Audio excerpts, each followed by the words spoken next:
Okay, so good evening and welcome to our Excel class. This is Chima from Go Getter Professional Consult.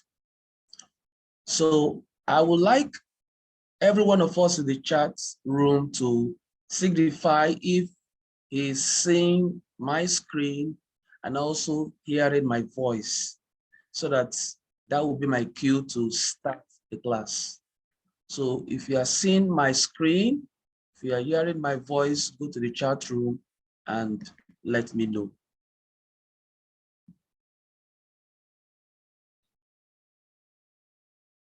Yes, Toby is saying yes. Is there only one person? Okay. Blessing says yes. Yeah, a lot of people are saying yes. So that's fine. So before we proceed, let's also know that there are some house rules that we want to follow. Okay, so when you join, please do not on your video, because if you on your video, it could cause a distraction to the person presenting, and that will not be fine. Also, do not unmute yourself. If you want to ask any question, please, you may use the chat button to ask your question. Perhaps at the end of the lecture, there may be room for us to use voice to ask question. But for now, any question along the way, let's use the chat button and the presenter will see it and attend to it. At some point in time, my video is going to go off so that we can have a smooth discussion in our class. So assuming that we all will keep to the house rules, let's start. All right, so now we are in the body of the application that we all are interested in. This is Excel. I like that word Excel because it makes you want to do more. It makes you want to become excellent. It makes you want to excel. And this is one of the most used applications in all fields: engineers, accountants,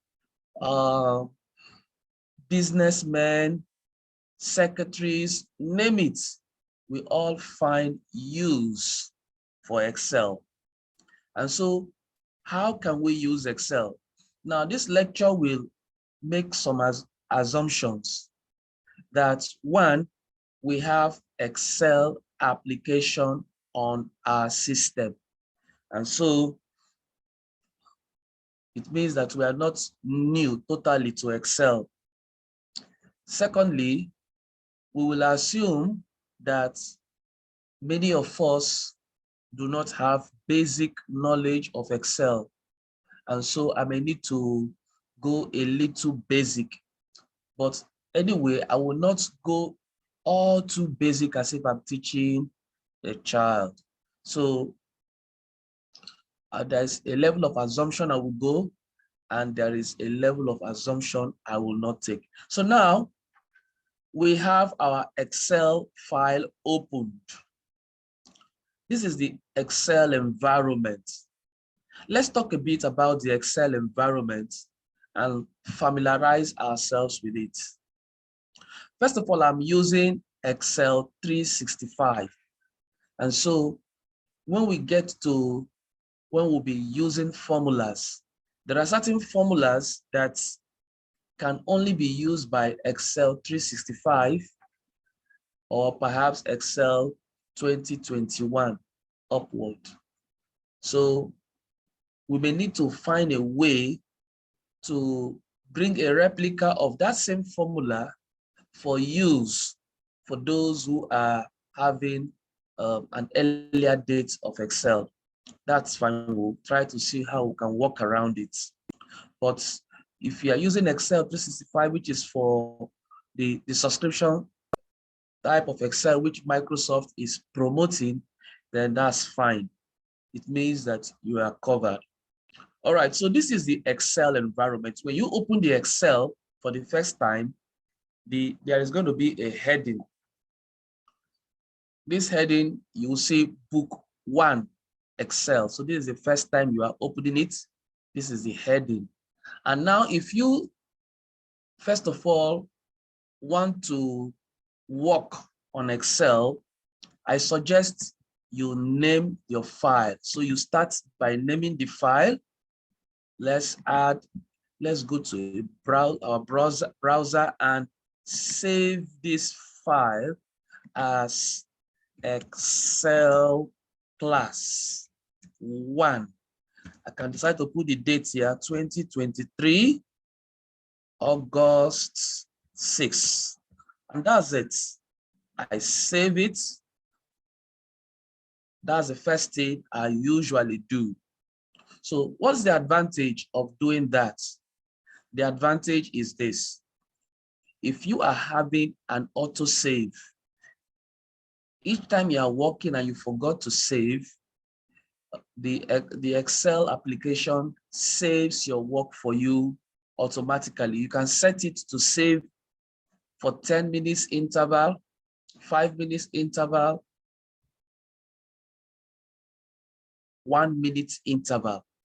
Advantage is that if your system goes off or something happens that you cannot save immediately, it means that you would have just lost 1 minute of work that you did or 10 minutes of work instead of losing everything. But sometimes you may not lose everything because there's something called auto recover. But when you save your files and you set your Excel to save for a particular number of minutes, which I'm going to show you now. If you want to save, go to Options, then go to Save, then go to Save Auto Recovery Information every 10 minutes.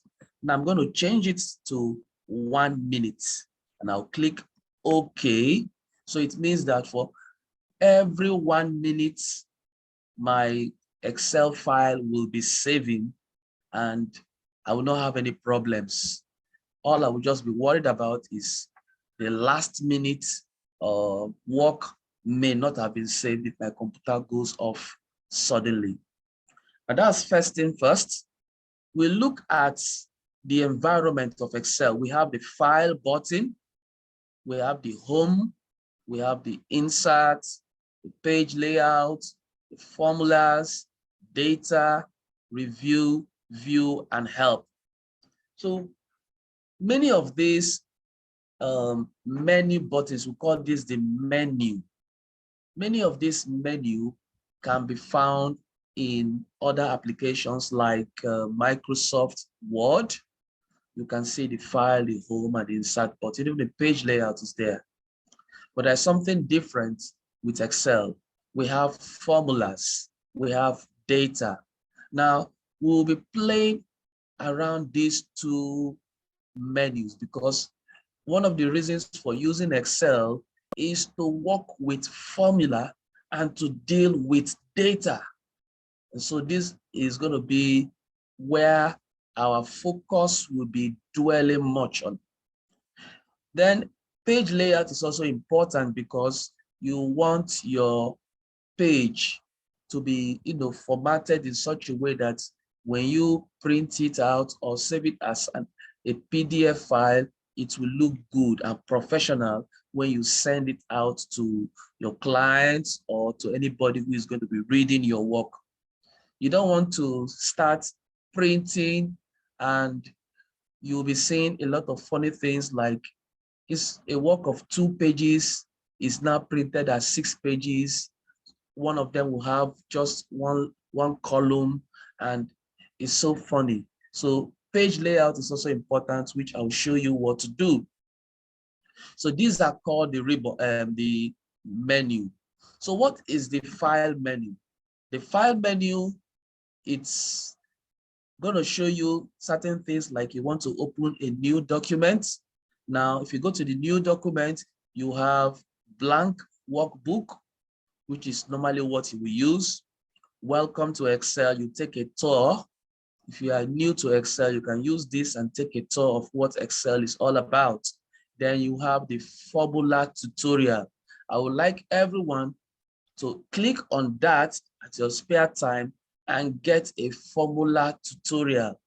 We will be looking at formulas in details. Then there is pivot table tutorials. We'll be looking at pivot table at some time, and it's good for you to know how to use it. Then there is monthly budget and what have you. That's for the home button.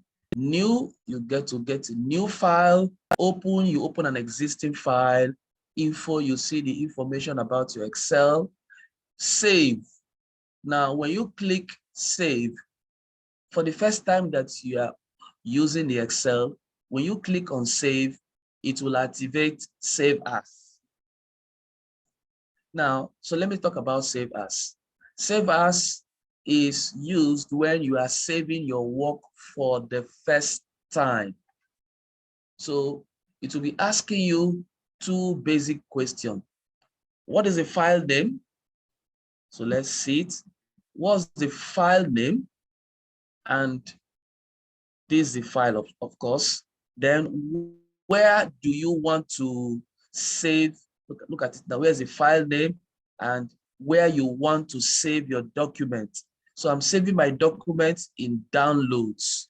So you can see that save as not automatically comes up when you are saving your work for the first time. But if you have saved your work previously and you want to save, you cannot, if you click on save, the save as button will not be activated.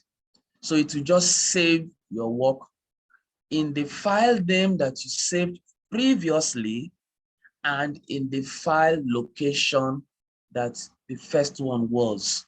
And so you'll be hearing, if it is a PDF document, you saved it as before, you'll be seeing things like there is already a file with that same name. Do you want to replace? But if it is an Excel file that you are working on, as you click on save, it saves that same name and at that same location. And that's the same thing you get when you put your auto save, like as I did for 1 second, for 1 minute. It activates the save button every 1 minute. So I don't need to touch the save button again. I will just keep working and let Excel save for me. So that's it. Then we have print. That's where you print. You have share. You can share it to email. You can share it to social media, share it to some other places. Export is like save, but export is more like you are trying to export or to change it from one format to the other. Then publish. Now publish is just like you want to broadcast it to, how will I put it now? You have several Excel sheets and you click on publish. It's going to bring them together as one document. Let's say in a PDF form, we want to publish it as a PDF form, it will come as one document. Then there is close. We will talk about this in more details as we use them. Now we go to the home button. Not naturally, when you open Excel, the home button is there. So the home button is our default page. I would like all those who are using their videos on to please put off their video so that I will not be distracted. All right, so let's look at the insert page. The insert menu here, you look at inserting a pivot table. Here, you can insert a table normally. Then there are other add-ons you can insert. You can insert charts. You can insert a line column, a timeline, a slicer. All these you may need to learn in subsequent lecture. Then we have the page layout. This is where we, format our Excel sheet. Let's look at one here. This is the margin. You have different kinds of margins. So sometimes we'll use the normal margin. I've clicked on normal margin. So let's look at orientation. There are two types of orientation. We have the portrait and the landscape. Depending on the kind of Excel file you're looking at, you may want to use either of these. So for now, I'm going to use the portraits. All right, I've chosen portrait. Now look at size. You have different sizes. You have letter, you have tabloid. I will choose A4. So I've chosen the A4 size. So if you see what's happening here, there is a line showing you that from A down to I, this is where the A4 starts. This is where the boundary of the A4. Then I will go down. You see another line here at row 50. That is where the first A4 size of your work ends. So that's it. You have formatted your work. Now, if you look at print area, we're going to be looking at print area when we finish our work. So sometimes I said before that you want to print your job and you don't want your work to, be formatted in such a way that you have 7 columns and 5 columns are in page 1. The other 2 columns are in page 2.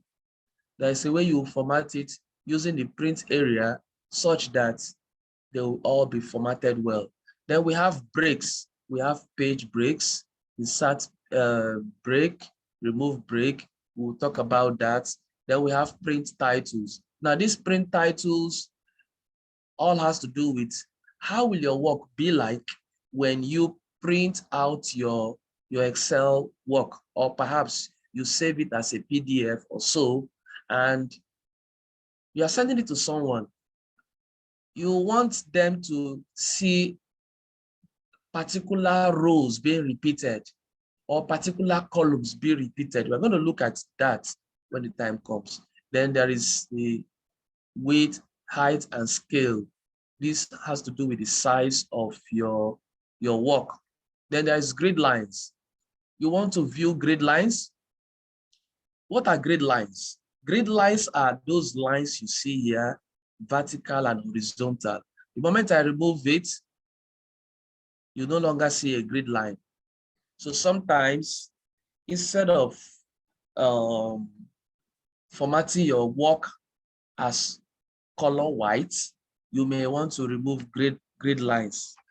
But sometimes some people use these grid lines to know where they are in an Excel sheet. So sometimes we look at leaving the grid lines. But note that when you are printing, the grid lines will not show. Then this is print. If you click on print, it means that it will print the grid lines. It will print the grid lines. But if you remove it, it means that when you are printing, your printer will not show these grid lines. So some people, they prefer printing the grid lines rather than doing a table. So they prefer the grid lines to be printed instead of now using a table. So it's fine. So then there is headings, and either you view the headings, or you print, view headings and print headings. Look at the headings here, and you can either view them. Sometimes you can print them if you want to. So when you click on print, your headings is going to be printed. Let's now go to formulas. Now this is where our bulk of work will be done. For Excel, you must know how to use formulas. Now, this is where we call the formula bar, where my cursor is. This is where it's called the formula bar. A lot of things is being done here. So you see here that this formula bar is where we will be playing a lot with. So all the formulas we use are written here. So we can also insert a function. What is a function? A function is a kind of a command that tells you what to do, what calculations that you need to, calculate. For example, the sum function will tell you to add 2 or more numbers. The average function will tell you to find the average of a certain number and all that. Then there is financial function. So for those of us who are accountants, because I know that a lot of accountants are here, you will need to know financial functions. Some of them are here, and some of them you may know them, some of them you may not. So, but it comes with use. It comes with use. One of them I can see here is IRR, the FV, future value. We have the NPV, NPAR, and all others, PMT for payments,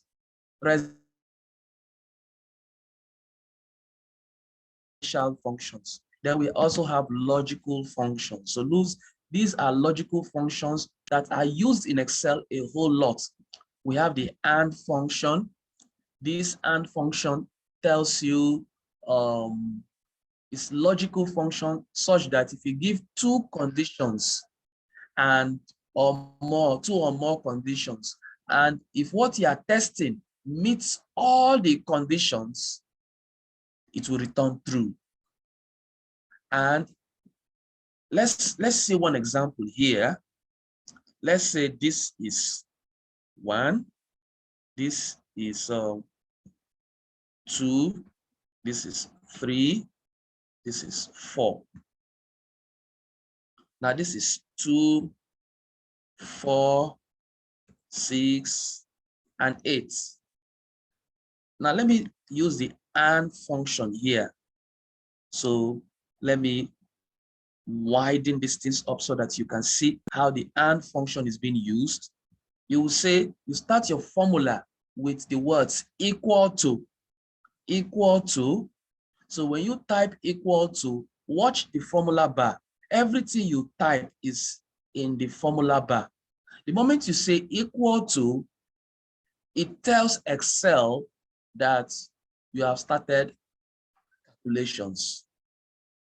Normally in writing, when we write equal to, that means we want to give the answer. We'll write a whole long formula and we just say equal to, and we'll not say, sometimes you say equals to 0, equals to this and that.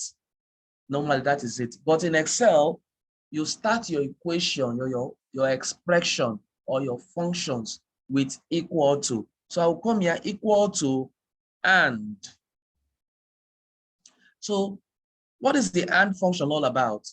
It checks whether all arguments are true and returns true if all are true.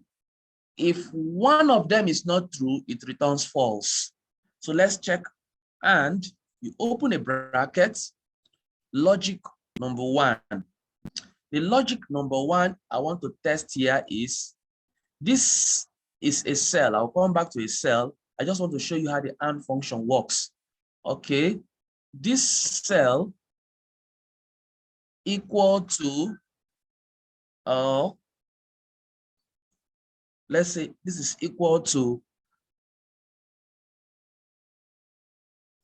I can say greater than or equal to 2, comma, logic 2, I will not say this here is greater or say equal to 2. These are the two functions I want to do, and I will close the bracket and I will hit the enter button. This is false because this first criteria here did not meet that. Now, if I drag this thing down, it tells me true, true, true, meaning that the other ones meet the criteria. Now, that is how the AND button works. So this is a logical function. We also have bicolumn, by rule, false, if. You'll get to know all of these. Now we have the text. All these are text function. One of them that you may be learning is the left function, the len function, the mid function, the proper function, the find function, the concats, and text before, text after, text join, text splits. You're going to learn all of that. Then we have the date function. This one has to do with dates, date value, dates, end of month, hour, in between. You'll be seeing us playing a lot with dates. Then this is look up. So you can say address, areas, choose. A lot of things can be done here. Then there's trigonometrical function and math function. You see them all here. Then there are more functions, statistical functions here, engineering functions here, cube functions, information, capability, and the web function. There is a whole lot you can learn from Excel. Okay. I was seeing some people asking some questions. Okay. Let me get to that. Just a moment.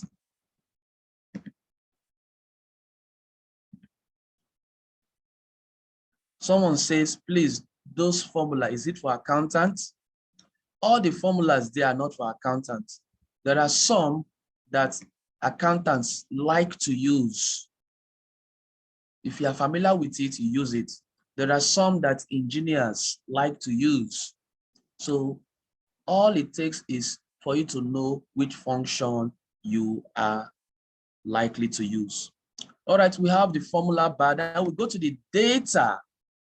Now, data, this is a little bit advanced. When you are using data,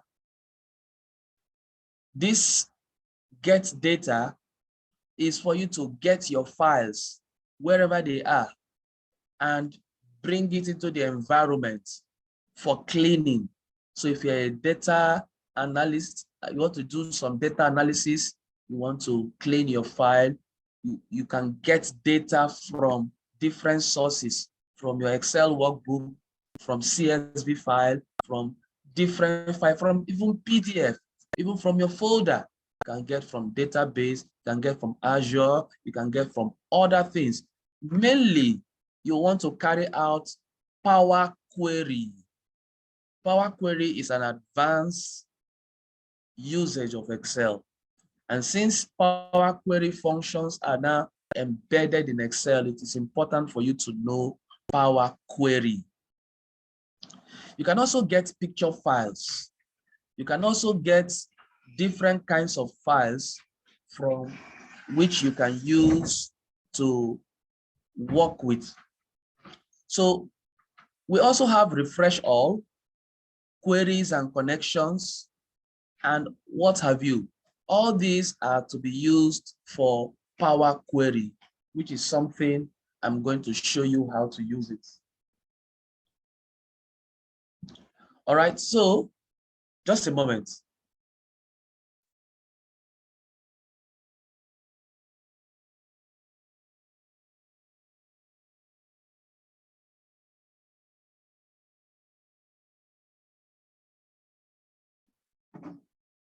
All right, so now that we've seen some of these environments, I will not be talking much about them until we start using them.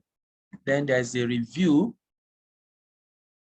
And in review, one of the things here is the spell check, thesaurus. Then one usage of it is to show comments or get a new comment or to protect your worksheets. sometimes you may want to send a worksheet to someone, and you may want to protect certain cells, certain areas that it should not be tampered except if the person has the password. Then the person can put that password before he can alter some things. You may want to send a booklet or a worksheet to someone, and it contains formulas, and there is a chance that the person can accidentally interrupt or disrupt the formula. So you protect the formulas and leave some places open.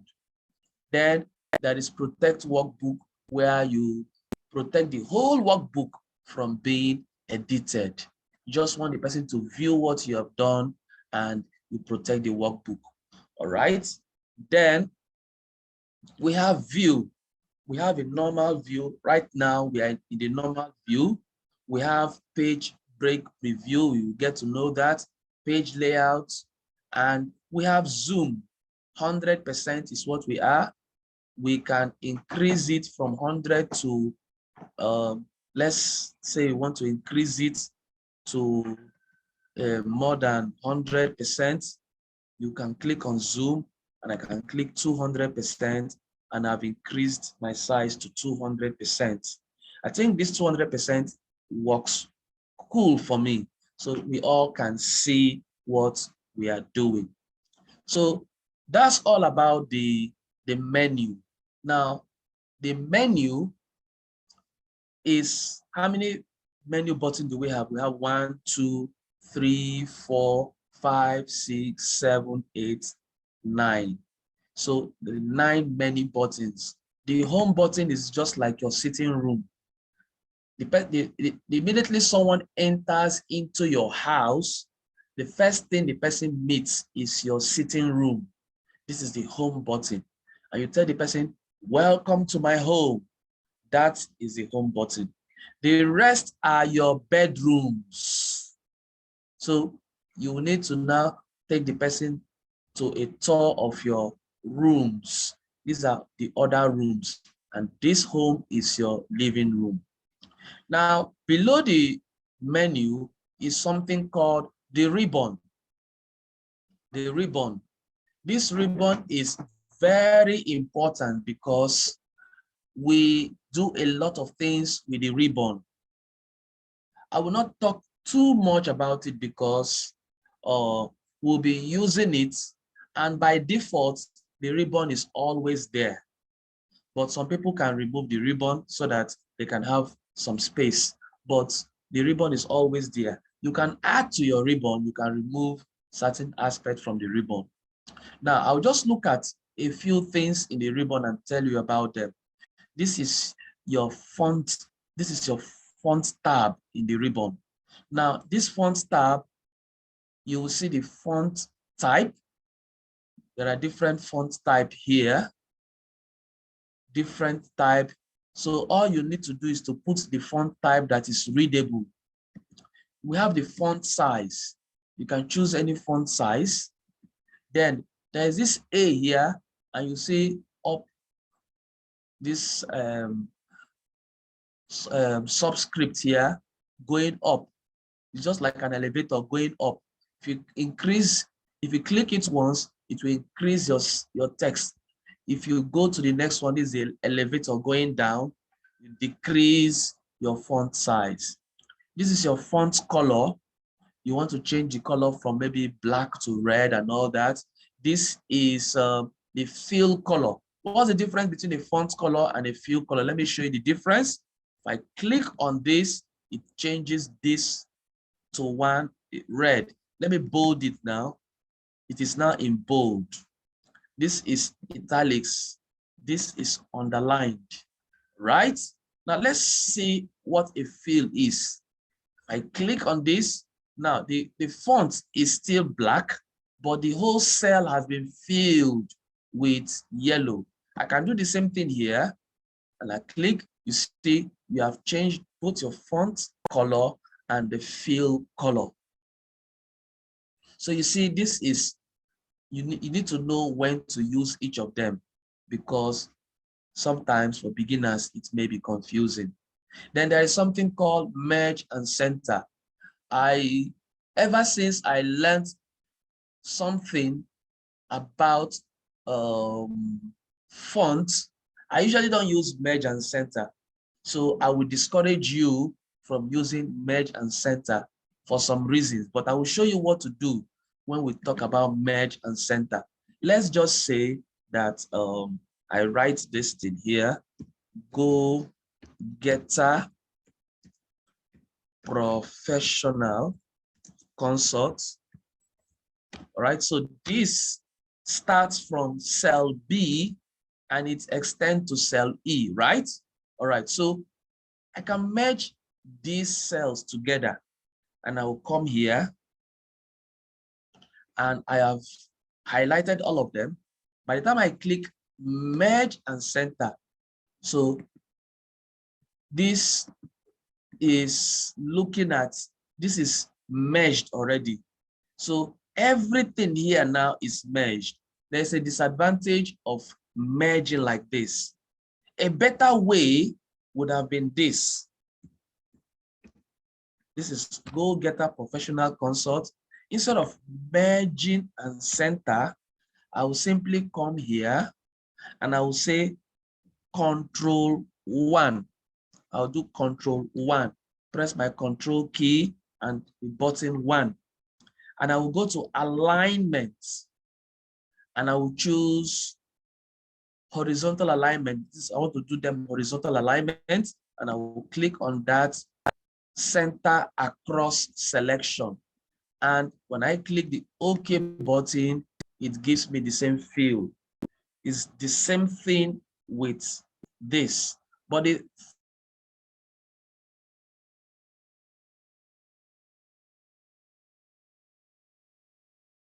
has rendered cell D useless and cell E useless. In fact, every other cell is useless because they have been meshed together. You cannot do sorting. But if you see this here now, this is still on its own. It has not been meshed. C has not been meshed. D has not been meshed. And E has not been meshed. And so you can still do some sorting. So as much as possible, learn to use this second option instead of merge and center. But this is just here to show you that you can merge. Now, just as we can merge, we can unmerge. Look at unmerged cell. When I unmerge the cell, everything is now being unlocked. This is already not meshed, so they are still unlocked. So that's fine. Now that we've seen some of the font size, we can get to the alignment. So instead of pressing Control 1, that first time I did, I can come to alignment. I'll still get the same feel. So alignment, you can see it is select. The center across selection has been selected here. This is alignment, but the shortcut key, which I will also want you to learn, is Control 1. But if you don't want to use the shortcut key, you come to this menu, this sub menu, and just click on this arrow button to get the alignment. Now, if you click on number, so you see font cell, there is number, there is alignment. So this number corresponds to this one. This alignment corresponds to this alignment here. This font corresponds to this font here. This border corresponds to border here. This is a border. This side is border. This field corresponds to this field here. Protection is all about when you get to protection, you will get to see that. Now, anytime you are in Excel, okay, Excel is composed of rows and columns. Rows and columns. So this A, B, C, D, and what have you are called columns. They are called columns. Then this 1, 2, 3, 4, and what have you are called rows. They are called rows. Now, the intersection between a row and a column is called a cell. So this cell I just colored here has an address. Okay, for those who did geography, we usually say there's a longitude and latitude of an address. So if you want to get a location, you need to know the longitude and the latitude.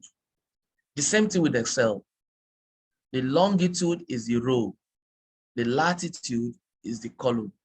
No, sorry, the longitude is the column. The latitude is the row. So now, this cell has an address. When we want to locate or, mention the address of a cell, we start with the column and end with the row. So this column is E, this row is 7. So we call this address or this cell, cell E7. There's another place you can see it. Follow my button here. You see, this is the name box. You can see E7 is there. It shows you what cell that you are at any point in time.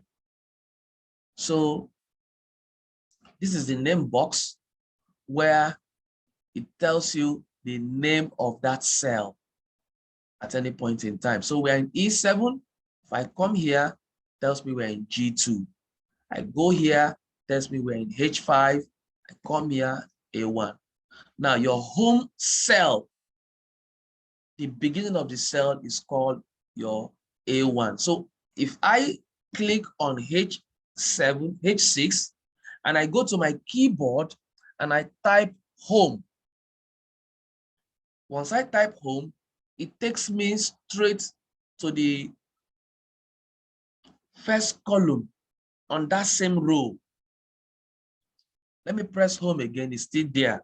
But the moment I press Control Home, it takes me to the default home location, which is A1. So let's do it again. We are in E7. If I press Control Home, it takes me to A1. Well, I will go back again, E7. If I press Home without the control, it takes me to A7 because I was in row 7. It takes me to column A in that same row.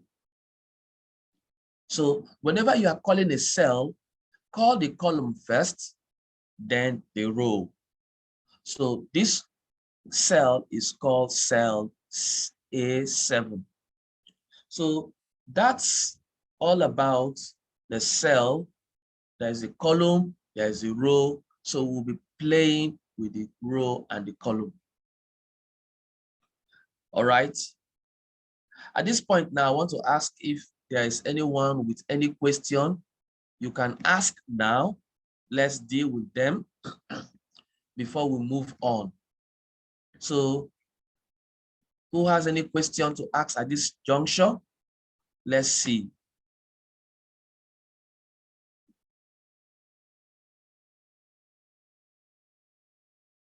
I'll give 1 minute for a question before we move on.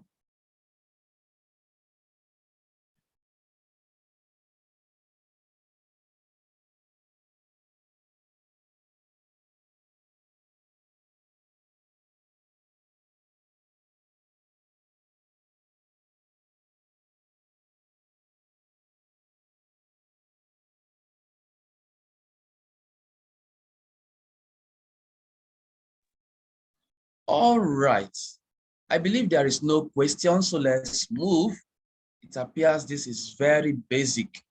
All right, so now that we want to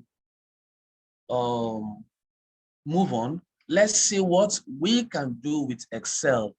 Some of the basic things that we can do with Excel. Like I said before, Excel is all about calculation. Although you can do some text function there, but it's all about calculation. And so, okay, someone is asking, how can one convert an Excel to Word? Okay, if you want to convert Excel to Word, all you need to do, there are some converters online you can use to convert Excel to Word. But I wouldn't want you to convert Excel to Word. You simply copy Excel to Word. You can just copy it and paste it on Word.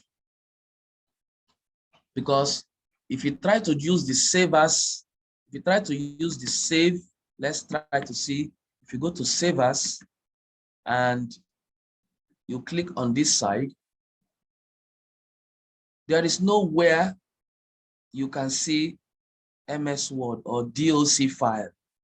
All these are some variations of Excel that you can see, CSV, text file, and all that. You cannot see DOC. So if you cannot see DOC, then you cannot convert to Word. But you can convert to PDF, but you cannot convert to Word. So when you convert to PDF, then you can also use some online facilities to bring it back to Word. All right, so what are some of the things we can do with Excel?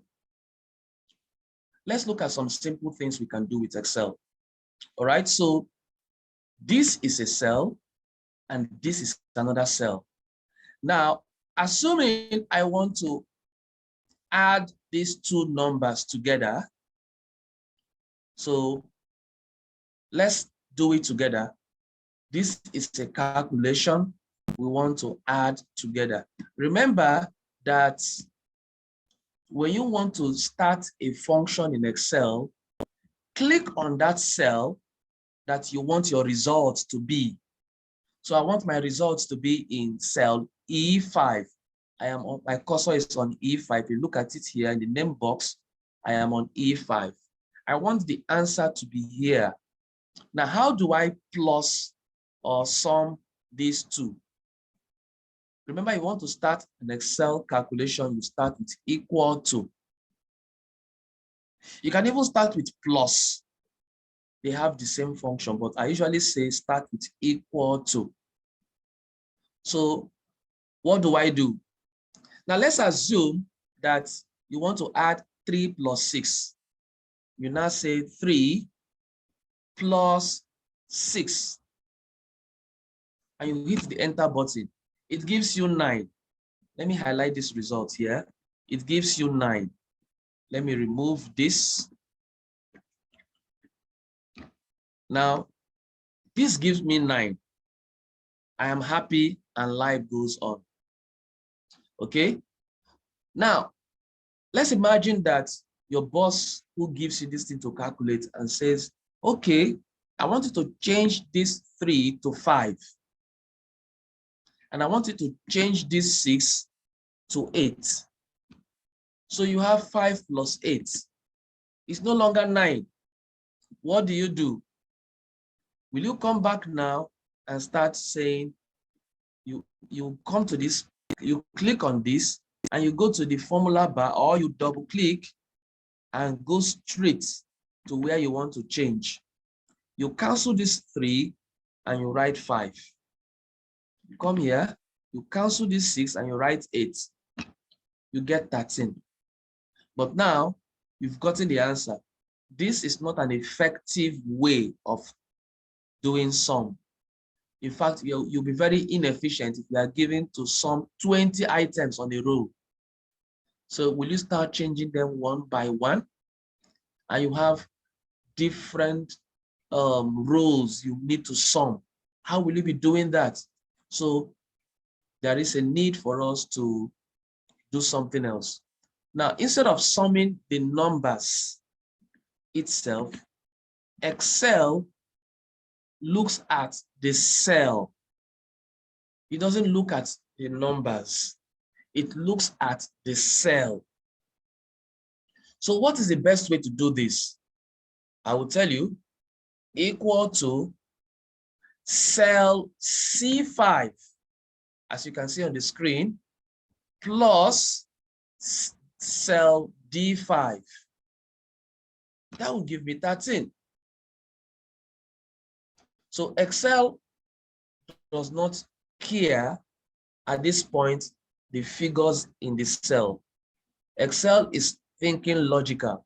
What Excel is saying, sum whatever you have in cell C5 with what you have in D5 and give the results. Now your boss asks you to change this 5 back to 3. The moment you remove this, your cursor from 3, this one changes. That changes to 11. And you bring here, instead of 8, you bring it back to 6. It sums itself automatically. Now that makes you efficient. And so this is the way to sum. When you are calculating, do your calculation, you are dealing with the cells, not the content. Another way of doing this same thing here is to use the function button. So I will just come here and I will say equal to, I can go to the function. I want to use the sum function. I can just type, what do you want to do? I will just say sum.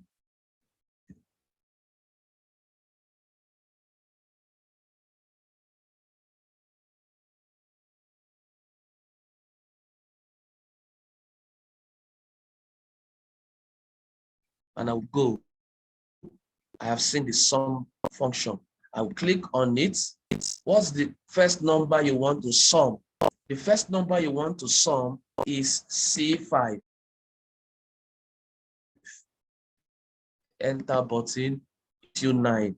Now, can you see here that the function gives you a formula? It gives you a formula and D5. Now, you see that there is a comma after C5, showing you that after the first cell, you have to separate it with a comma before you get to the second cell. Now, there's another way of doing it.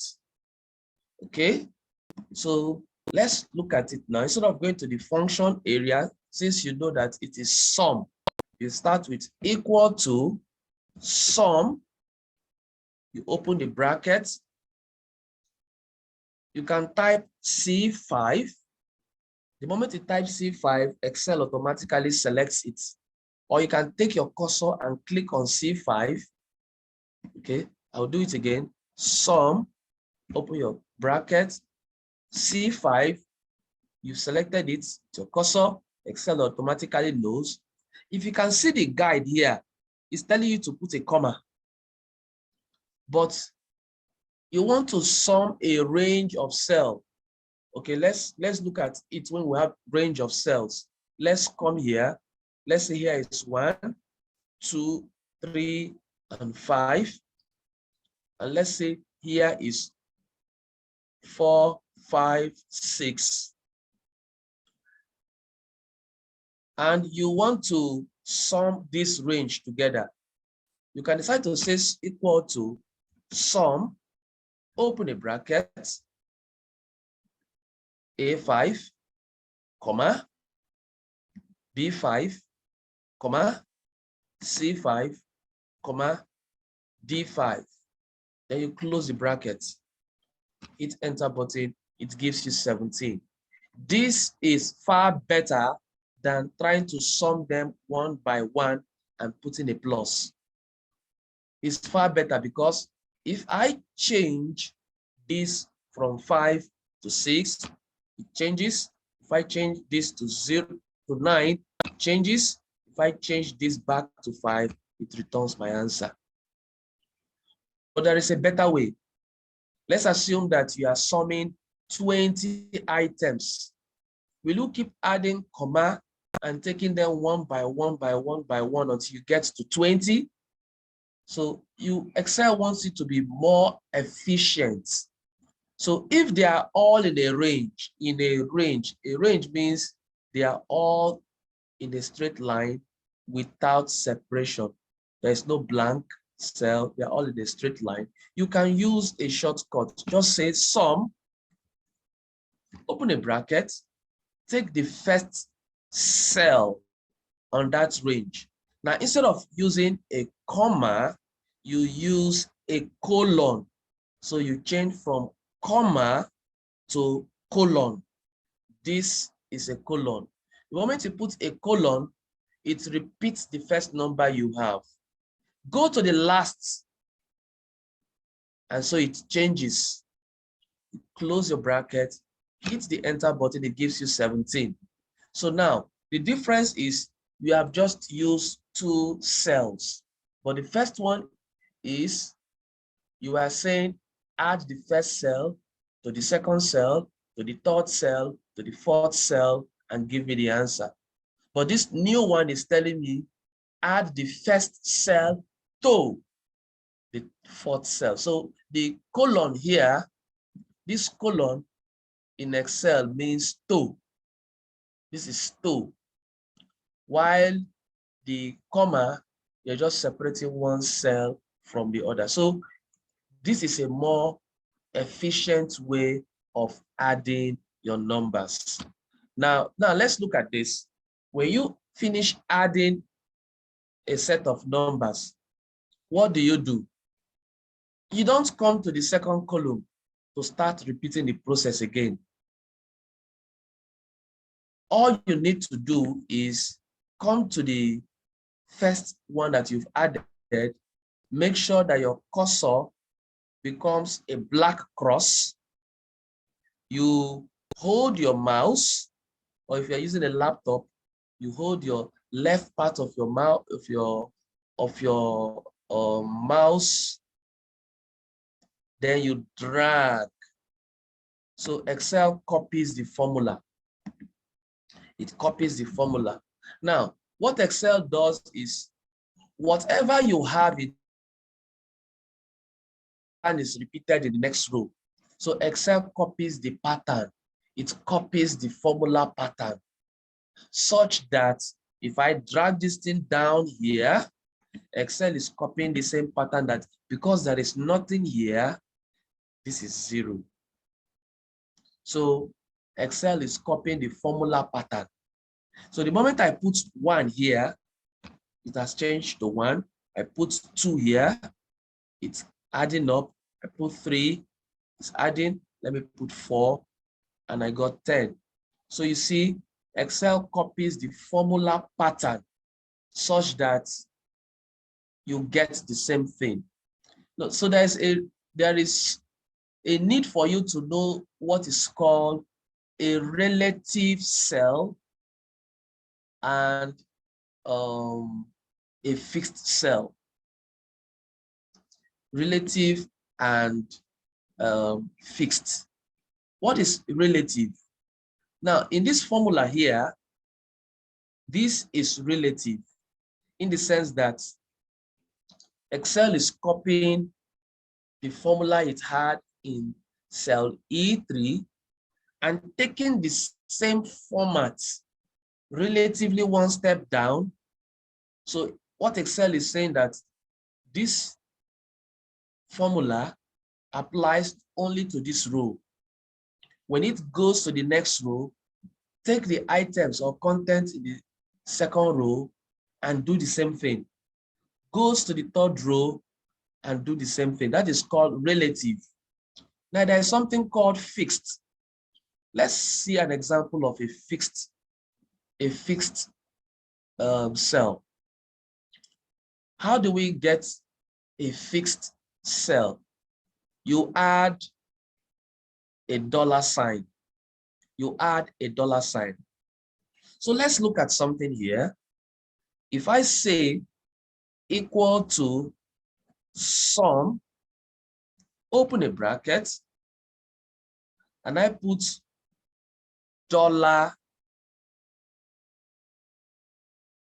$A,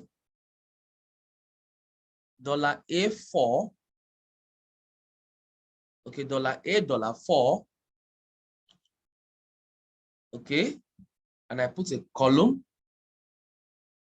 $A, $7. And I close the bracket and I hit my enter button, it gives me 16. What it tells me here is the sum of A4 to A7 is 16. But you can see that there is $sign all around. The $sign locks the cell. The $sign locks the cell. So when there is a dollar before the column, that means there is a dollar before the A, it means that it locks only the row, only the column.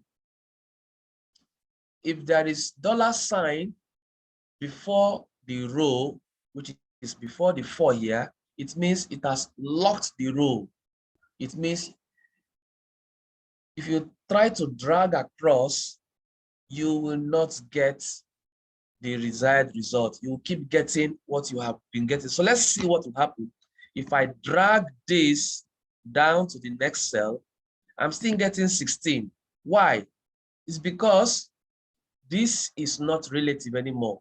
If I click on it, Excel is still pointing to this, even though I have dragged.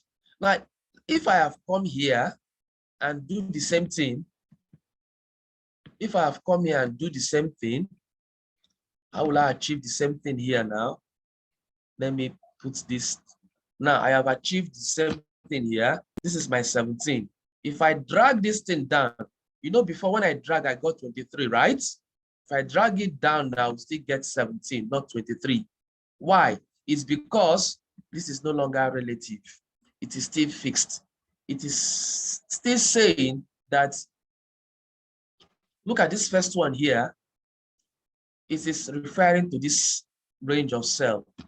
This second one is still referring to this first range of cell. If I drag it down again, this is still referring to this range of cell. So you see what relative cell and fixed cell do. But now you can get a mixture of relative and fixed by either fixing the row and freeing the column, or fixing the column and freeing the row. Let's look at one example here. Let's assume that we want to fix the column and free the row. Let's remove this and come here and remove this. So what happened here is we have fixed the column, but we have relaxed the row. What happened? We still get our 17. By the time you drag it down, you are getting 23. And you drag it down, you are getting 10. This is because when we are summing it down like this, the row, fixing the column is immaterial. Fixing the column is immaterial. But here, if I were to fix, okay, if I were to do the same thing here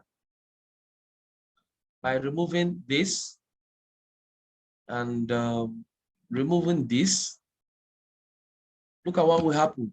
I have 16 here and I drag, I'll still be getting 16. This is because I have fixed it at column A. This shows that I should not move from column A to any column. So this is my result. I am moving my result from column A to column B. It's not going to work. But here, I did the same, and I tried to move down. Why it didn't work is because it's immaterial. When you're moving from one row to other, if you fix the column, it doesn't matter. But if you are moving from one column to another column and you fix the column, then it matters. Now, assuming I were to fix the row, instead of fixing the column, and I fix the row, and I remove this one here, and in place of 5, I have $1 here, and I come here, and I remove this $1 here, and I fix another $1 here. Now, this is what is going to happen. When I drag this thing down, it gives me 17 because I have fixed the row and I'm moving from one row to the other row, it's not going to work. So I move down, it's still showing me the same thing. If I were to do it here, the same thing here, and I put the dollar sign here, and I remove this dollar sign from column and put it on row. Now watch what will happen. This is going to be 16, and I move down, down, down. It changes because I have fixed the row, but I am still not playing with the row. I'm moving in a particular row. I'm moving along the columns. So since I didn't fix the column, I just fixed the row, it didn't work here and it worked here. So there is a need for you to know when to do relative fixing, relative referencing, or fixed referencing, or you have a mixture of fixed and relevant fixed and the other one that is not fixed. And yeah, so this is something you should know about cell referencing. Okay, so let's now play with some of the things we can do in Excel. Like we said, Excel is all about numbers. So let's see what we can do with Excel. Okay. Now,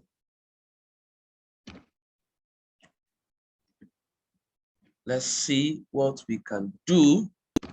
All right, so let's assume that you are, this is a school record, and let's say this is English language, this is maths, then this happens to be, let's say, biology, this is chemistry, and let's say this is physics.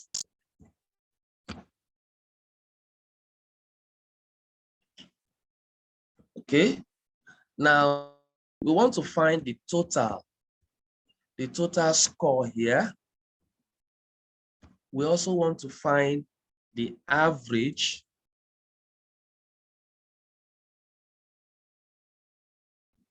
Then we also want to find position. We want to find position. All right, so let's see how we can do it. Now, before we do that, you see what I was trying to do here. Let me undo all the things I was trying to do. Now, these cell size are too big. I want to adjust them in such a way that, you know, they will be fitting with the highest, or the figure with the highest length. I can come here and do it all at once by highlighting them. Then I will go to format, and I will do auto fit column width, and I'll click it once. It has automatically arranged itself. All right, so this is what I want. So now let's say this is English language. This student scored 10 in English, the second student scored 50, the third student scored 30, the other one scored 40. Then we go to maths. This one scored 20, this one still scored 50, this one scored 60, and this one scored 30.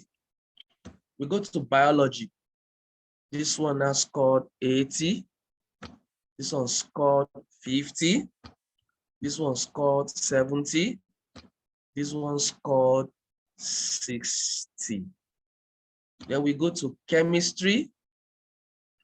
This one scored 50. This one still is maintaining 50. I don't know. This one scored, let's say 80, and this one scored 70. Then we go to physics. This one scored 40. This one scored 50. This one scored 40. This one scored 50. Now, let's assume that this is all we have. This is our record. We want to look at, okay, now let's do something here. This thing is not well arranged. Now look at the heading. This go-getter professional consult, let's say is the school. I will just highlight it from cell A down to cell H. What will I do to put them in center? Can go to the alignment page and go to alignment. Yes, it's there. Go to horizontal center across. And what will I do? And I'll press OK. It is now aligned well.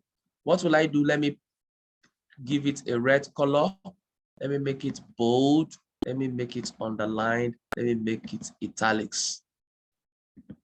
All right, so I've achieved that. Now, this is the classwork.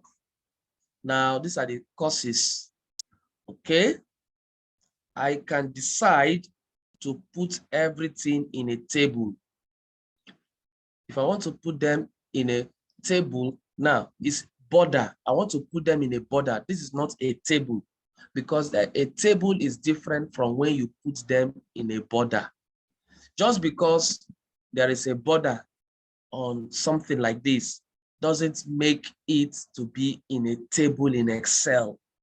There is a function called table, which we will learn much later. But for now, we can call this a table because in Microsoft Word, this is a table. But in Excel, this is not a table. Even though when we change it to a table, it will look like this. But for now, it is not a table. We just added a border. Now, I've highlighted all of this. Let me fill this here. So this is the heading of the courses you want to do. Now, let's say you want to find the total of this first student. From what we've learned, what do? We will say equal to sum, right? What is the efficient way of doing it? Do I need to say A1, B1, and B4, A4, B4, C4, D4, E4? If I do it this way, I will be correct, right? Hit enter, I will be correct. But that's not efficient. Did you see the number of times I was pressing comma and all that? All would have just done is take the first cell and remove the other ones. Take the first cell and the last cell, put a colon. So change your comma to a colon. So it means take from A4 to E4, hit the enter button and you have 200. That's right. Okay. Then you drag it down. Right? So you can see that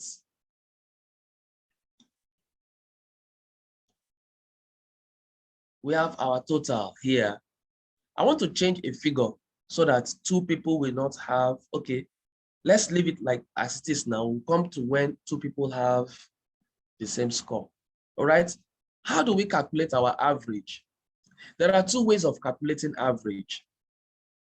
The first one is your average is your total figure divided by the number of observations, or in this case, the number of courses taken. So let's do the first one here, equal to F4, which is our total figure, divided by the number of courses taken. The number of courses taken. So you can just say 4. And you hit enter button. So that's 50, right? Okay. So That is one way. The second way of doing it, which is the best way, is to use the average function. Average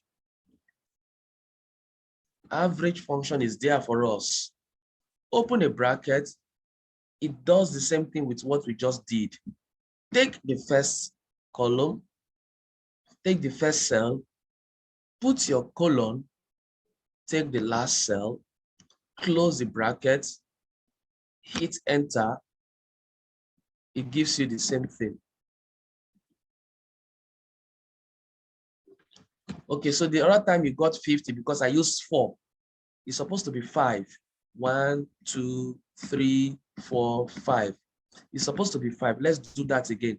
200 F4 divided by 5, not 4. So you see, there is an issue when you try to hard code. What we mean by hard code means we are trying to put numbers into a formula. For example, now I put F4 over 5. Assuming this man did not take this course, and I'm getting 38, it means that it's still telling me that it's 5 courses that he did. So there is a problem. So there is a need for you not to put a hard code. All you need to do is use the average formula, average, open the bracket. Sorry, this is not the spelling of average. So, all right, this is the real spelling of average. You see the options here. You can double click for you to get it done for you. Open the bracket, take the first one, column, take the last one, close the bracket, hit enter button. We have the same thing, 40. Now, we want to copy this across to the last cell in that column. All right, so you see here that there are some people with the same average, 56 and 50 and 50. Now, how do we get their position? How do we get their position? Now, the position can be gotten with this. Now, this is where we will need to learn our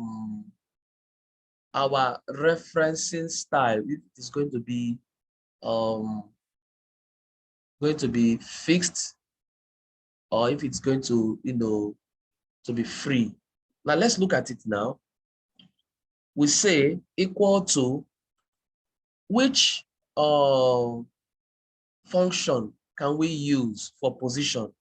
Let's assume that we don't know. We can go here, position.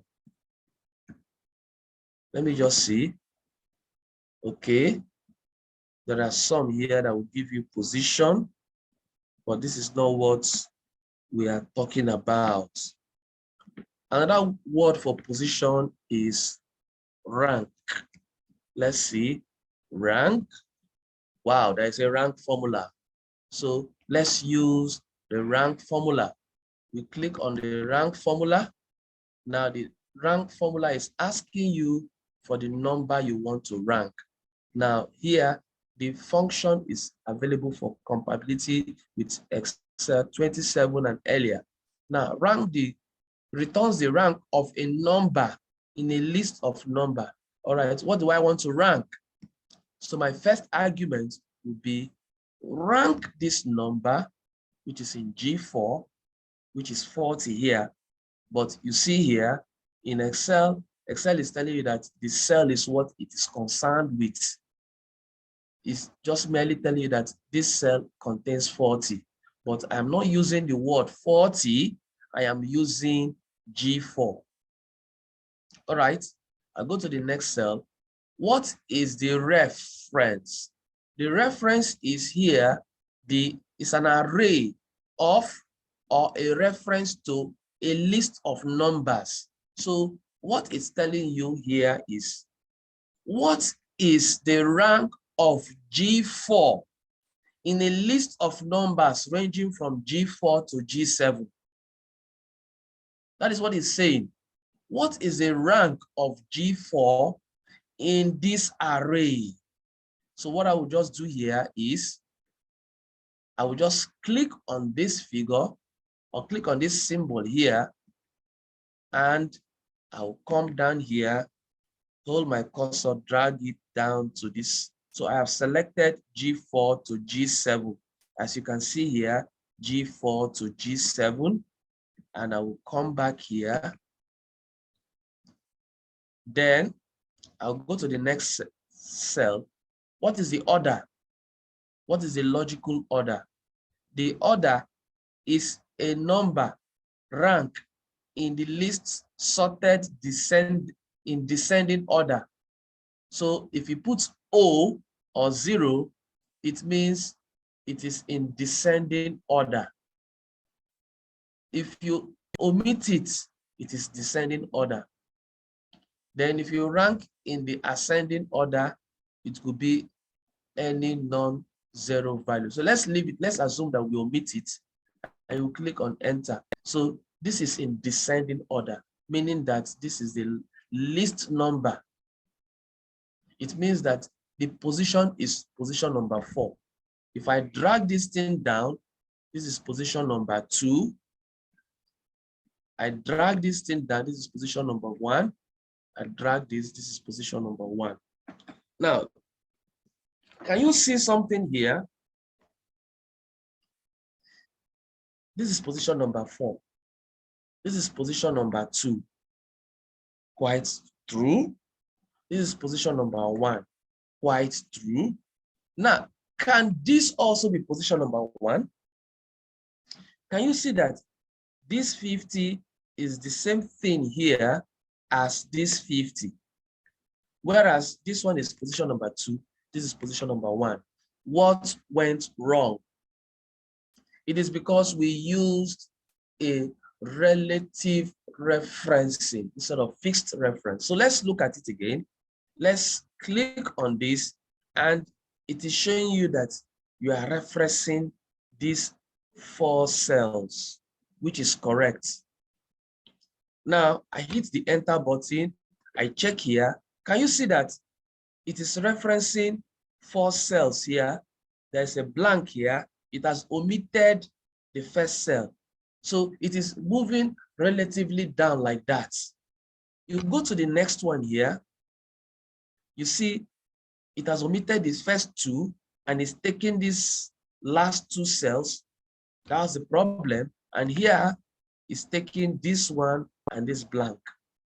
So you can see here that this position is wrong because you use a relative referencing.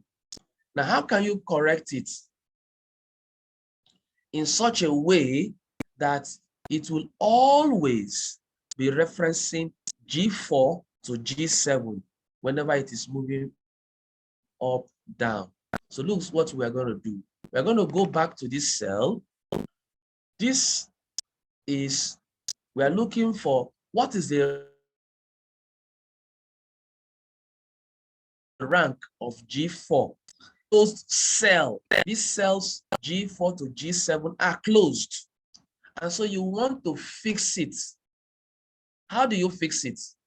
You add a dollar before the G and a dollar before the 4, a dollar before the G and a dollar before the 7. But there is a faster way of doing it. Highlight everything that you want to put $sign. Press your FN keyboard, FN key. So you press your FN key, then you press F4. FN key, and you press your F4. Now, can you see here that it is showing you the numbers that is being referenced? 40, 50, 56, and 50. It's showing it up here. That is these same numbers. Now that you have locked them, you hit your enter button. When you move down, this thing still shows you position 2 is correct. But when you look at it, it's referencing this same thing. This one will still give you position number 1, yes, but it is more correct now. It's referencing and not going down. And this one, if you move it down, of course, it's not going to be number 1 anymore. it may give you number 2. Yes, this is not correct. It's referencing 40 down to 50. So that's correct.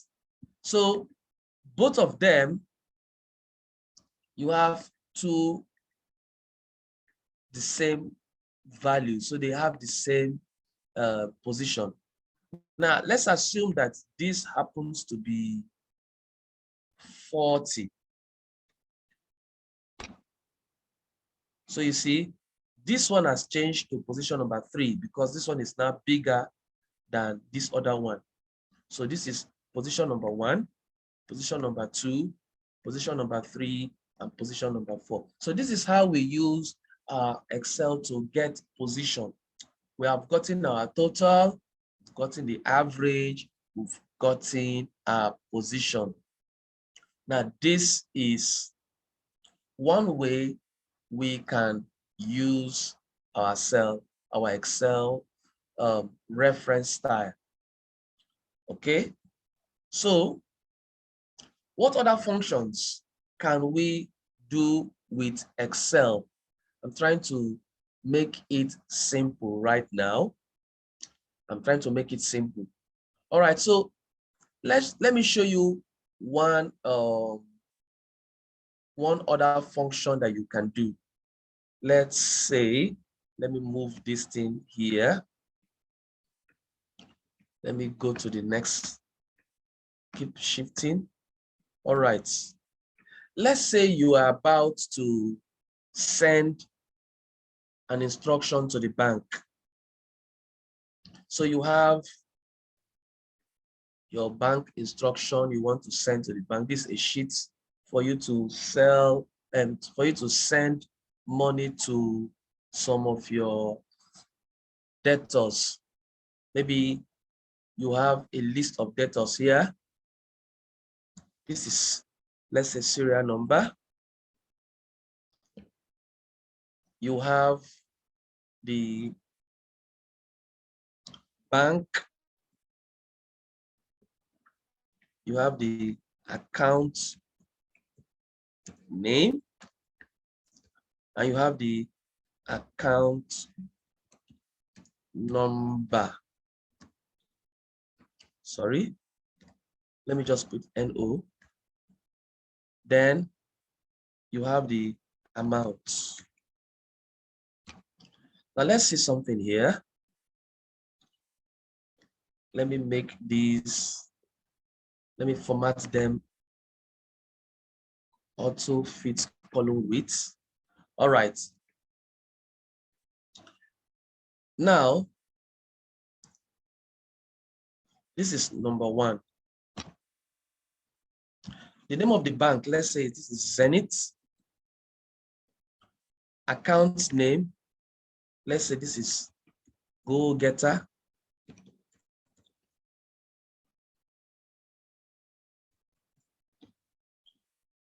Account number, let's say we have 100325667. An amount, this is 20,000. The second person, let's say this is UBA. Then let's say this is Hair Plus. Account number, this is account number. Amount, 10,000. The next person here, let's say this is GTB.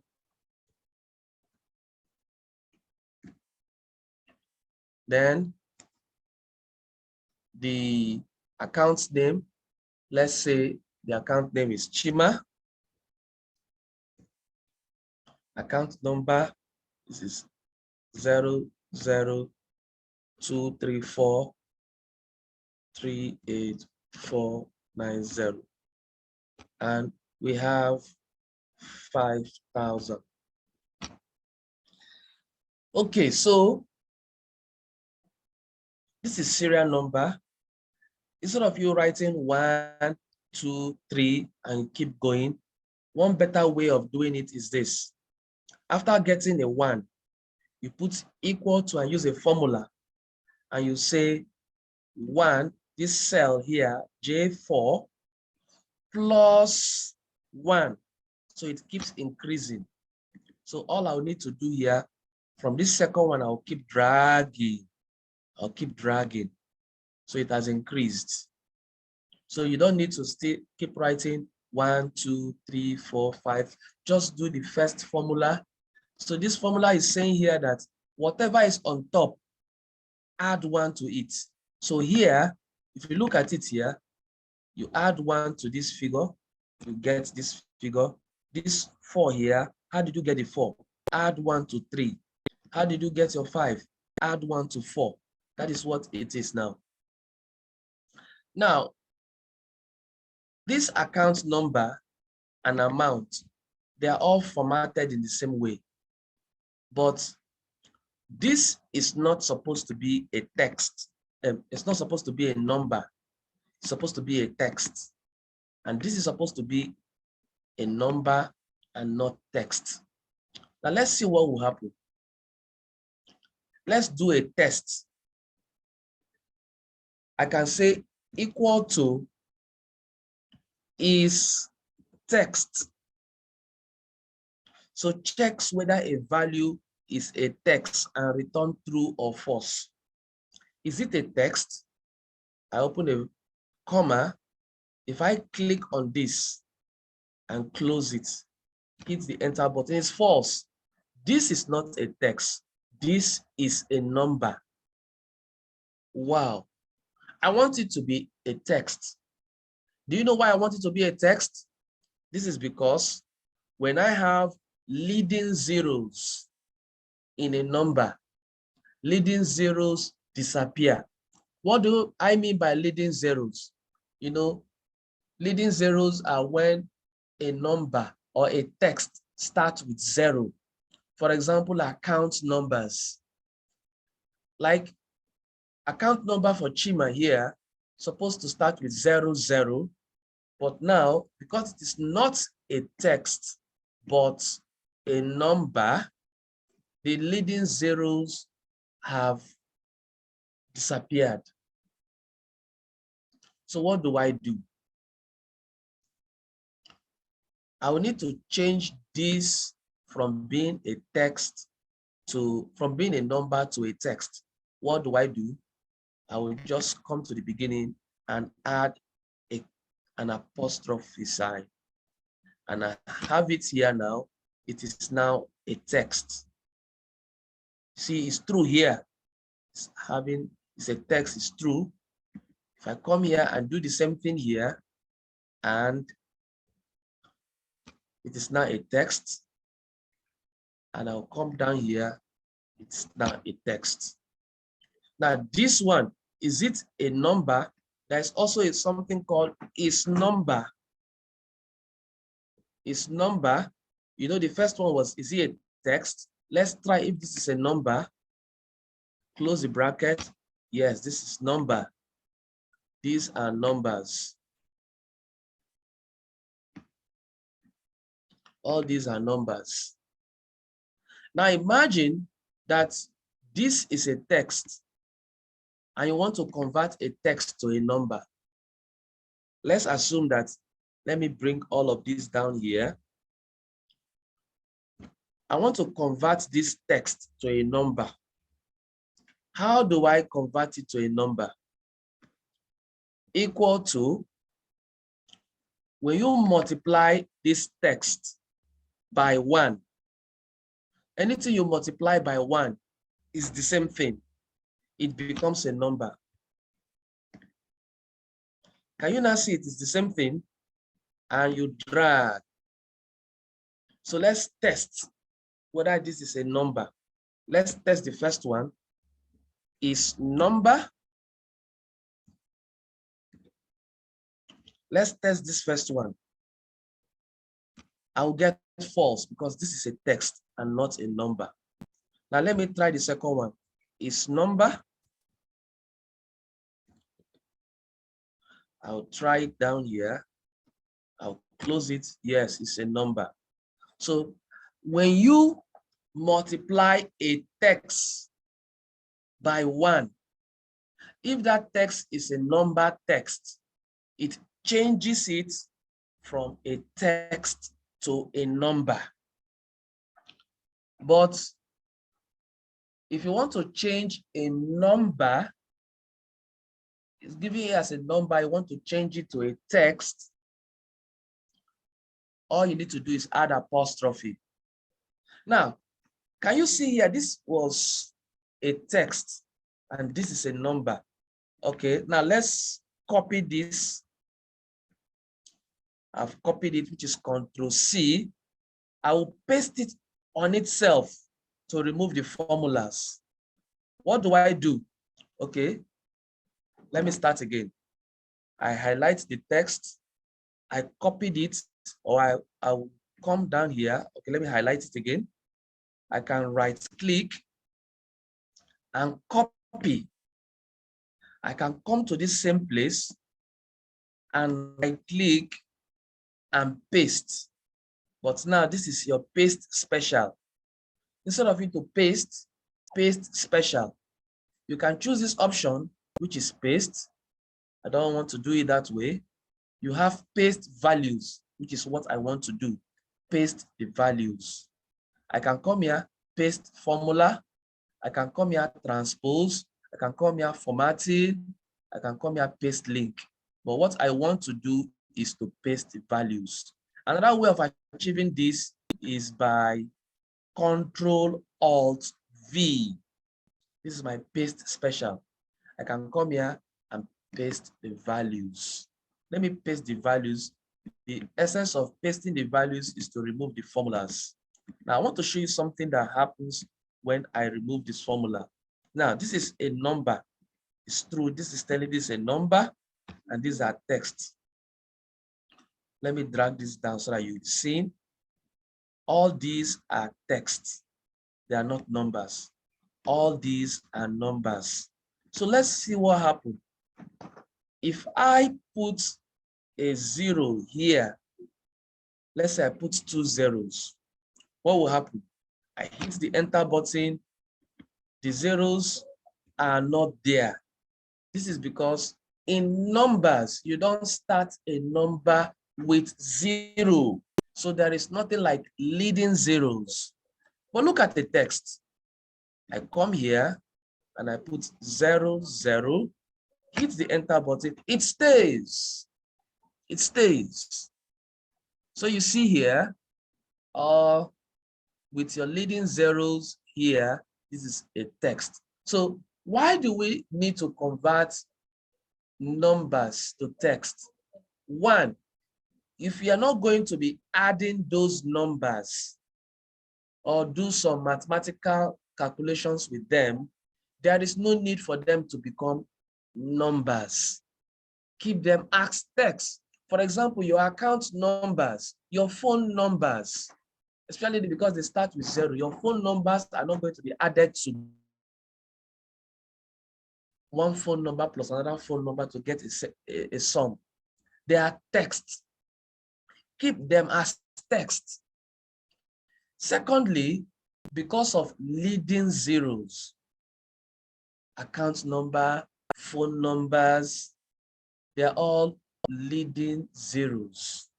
And so, you know, sometimes when you are filling a Google form and you are asked to put your phone number, like the Google form you were asked to fill before you get into this class, if you put your phone number with 0 and there is no apostrophe, it is coming without the 0 because Excel is seeing it as a number. So that's something you should know when you are putting your numbers. Now, you have put in all your account details like this. Let me remove all of this. Let me remove all of this now. Now, sometimes you may not know you sent to the bank. Let me bring this one down here first. Let me copy this here. That is number. Control-Alt-V again. put it as values. You see, another thing to know a text and a number is aligned left and right, while a text is aligned left. Now this is a number. You decide to send this thing to the bank, and sometimes the bank will tell you, your account number is incomplete. How do you know when your account number is complete or not? So let me show you something called the length formula. The length formula.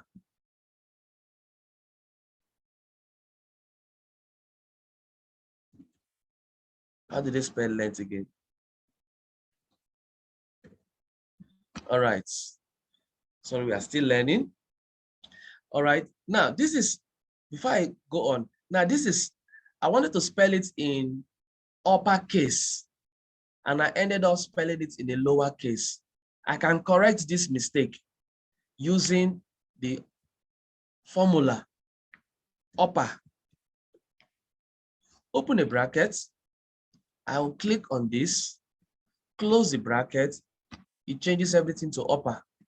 I can always copy it, come back to here, Control-Alt-V, paste only the values. I've achieved what I want to achieve. This is my length. So instead of me cleaning everything and typing it from beginning, I will use this to achieve my result. Now, I want to see the length of this account number. You know, in Nigeria, account numbers should be 10 characters. So what do? We use the len function. Len returns the number of characters in a text string. In a text string. Open a bracket, click on this, close the bracket, hit the enter. This is 8. You drag it out down again. This is all 8. Let's assume that there is a 1 here and there is another 1 here. It becomes 10. So sometimes, you know, you can just put your length function. You can put your length column here so that you'll be keeping track. Am I getting less than 10 if it is account number? If it is a phone number, am I getting 11 digits or less? Because sometimes you might be copying a number and you know, you may not know if you are getting them correctly. Now, this is another 1 here. Let's say there is 1 here. And now let's say there is 0 at the beginning. It will still not change. Why? Because this is a number. It does not allow text. So I can copy this one here. I can come here, do the same thing here. Let me do the same thing here. Now let me copy this now and paste it down here.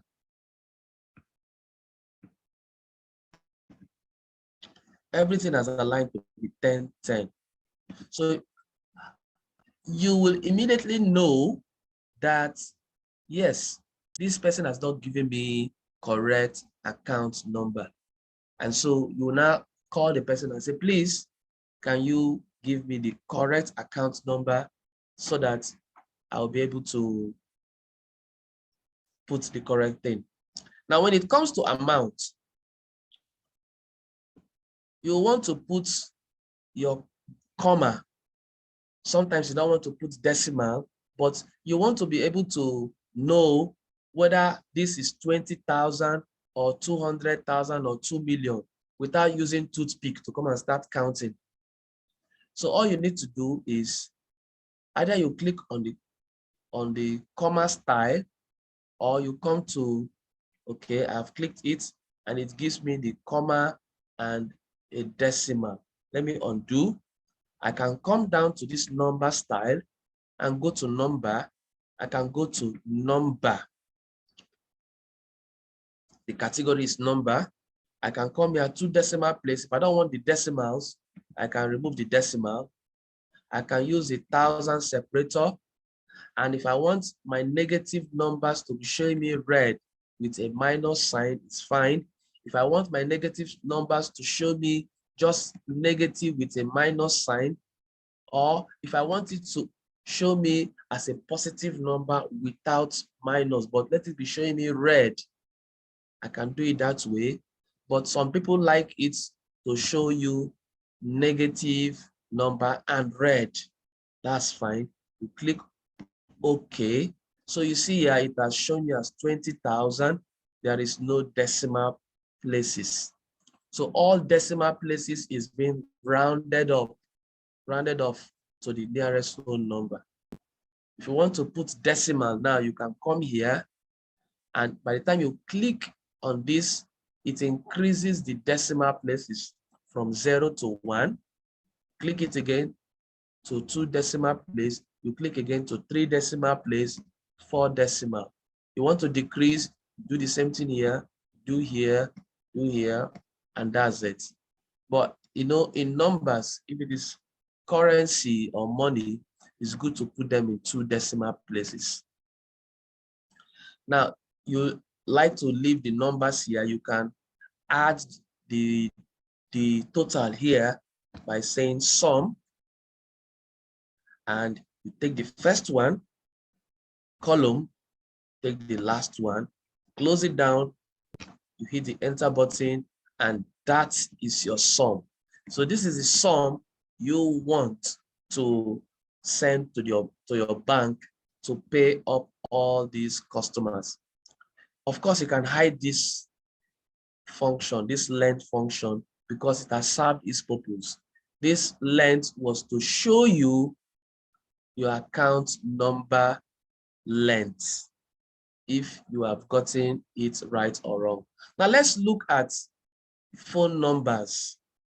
Okay, so you decide to write your phone number. You start with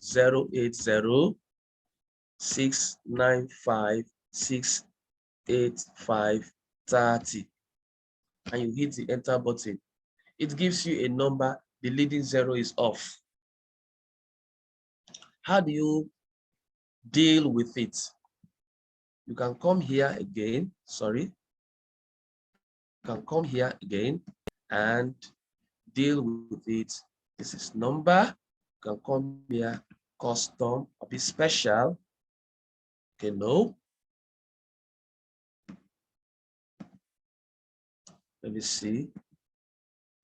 Number.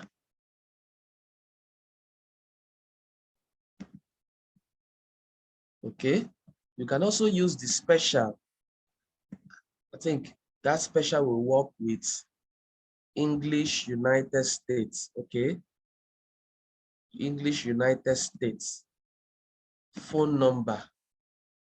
Okay. So you can come to custom and select how your phone number should be.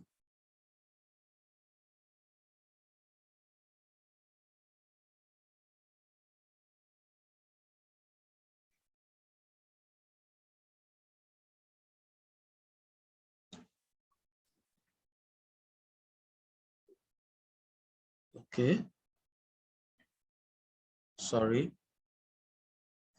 I'll get back to you on how to use this custom United States style to get your phone number. But for now, let's suffice it to say that all you need to do is to first of all put your comma and put your 0.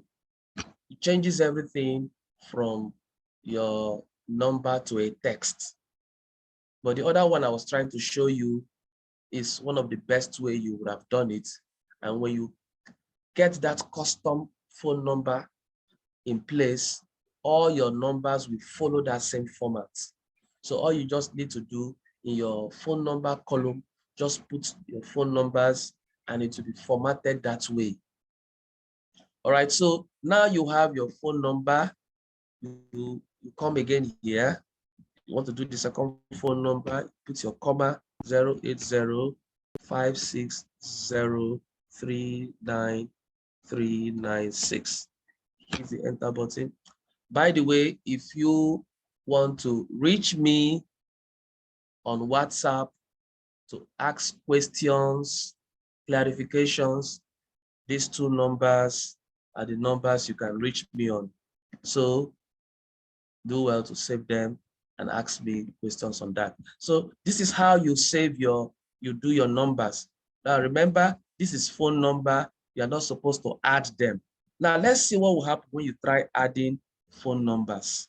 Say this plus this gives you 0. So you're not supposed to add them. Now look at your account number. Now, let's copy this formula that we've done here and apply it here. It still gives you 0 because you're not supposed to add account numbers. They are texts. When you add two texts together, it gives you 0. It's as good as saying you want to add this together. You want to add go-getter plus hair plus Chima to give you 0 because these are not numbers. They are texts. So you don't add text. When you add text, they give you 0. Someone is asking a question. Let me see that question. Please, can you do that phone number thing again? All right, let me do it again and again. Let me delete these two numbers and take them once again. Okay, the first number you start with, you put your apostrophe sign because you want to deal with a text. And your text starts with a 0. Your text look like a number. That is why you are putting apostrophe, because the text string is a number. But you're not going to be adding or subtracting those numbers or playing with them. It's just phone number, account number, social security number, BVN number, and all the rest. You put apostrophe, you start 080-695-685-30. Hit the enter button. You see it is aligned right and left, showing you that it is a text. Let me do the second number, 080-560-39396. That's fine. But if you fail to do that and you start typing 080-695-685-30 and you hit the enter button, you see it is aligned right instead of left, and there is the omission of the first 0. So that shows you that this is a number, this is a text. How do you convert this to a text? You put your apostrophe, bring back the 0, it brings it to the text. I believe that solves the problem. All right, so you have learned a few things here. We've learned the length. We've looked at the length. We've looked at upper and lower. Okay, let's do something about that upper and lower again. Now, I decided that I don't want to use upper case. I don't want to use uppercase. I want to use lowercase. Like here, I can say lower, open a bracket. I click on this text. I close the bracket.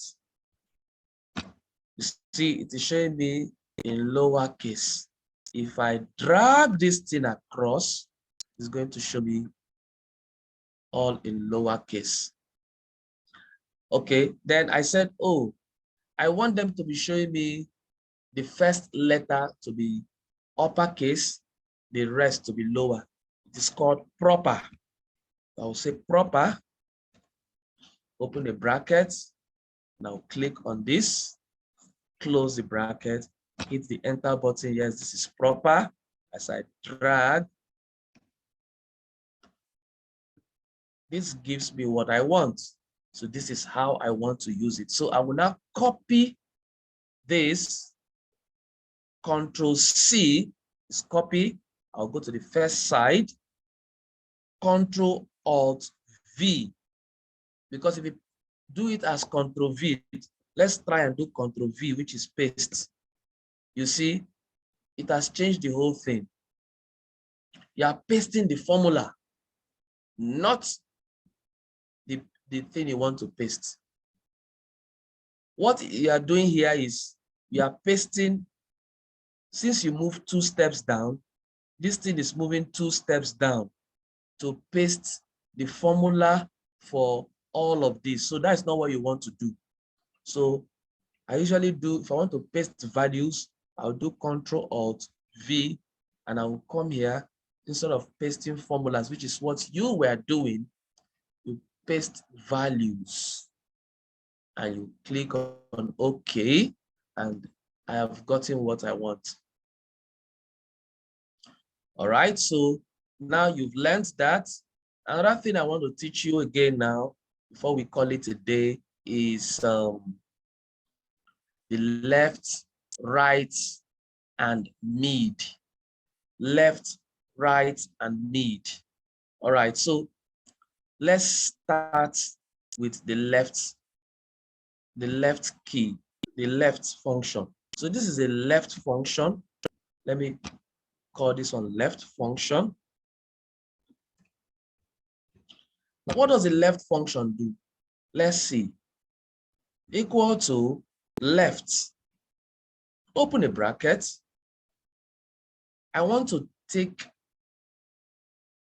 this. This is my text column.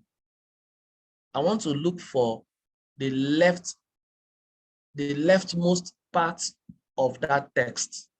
So it's asking me, which text do you want to check the leftmost part of? It's M4. Then there is a comma. The number of characters you want. I want to get the first 4 characters.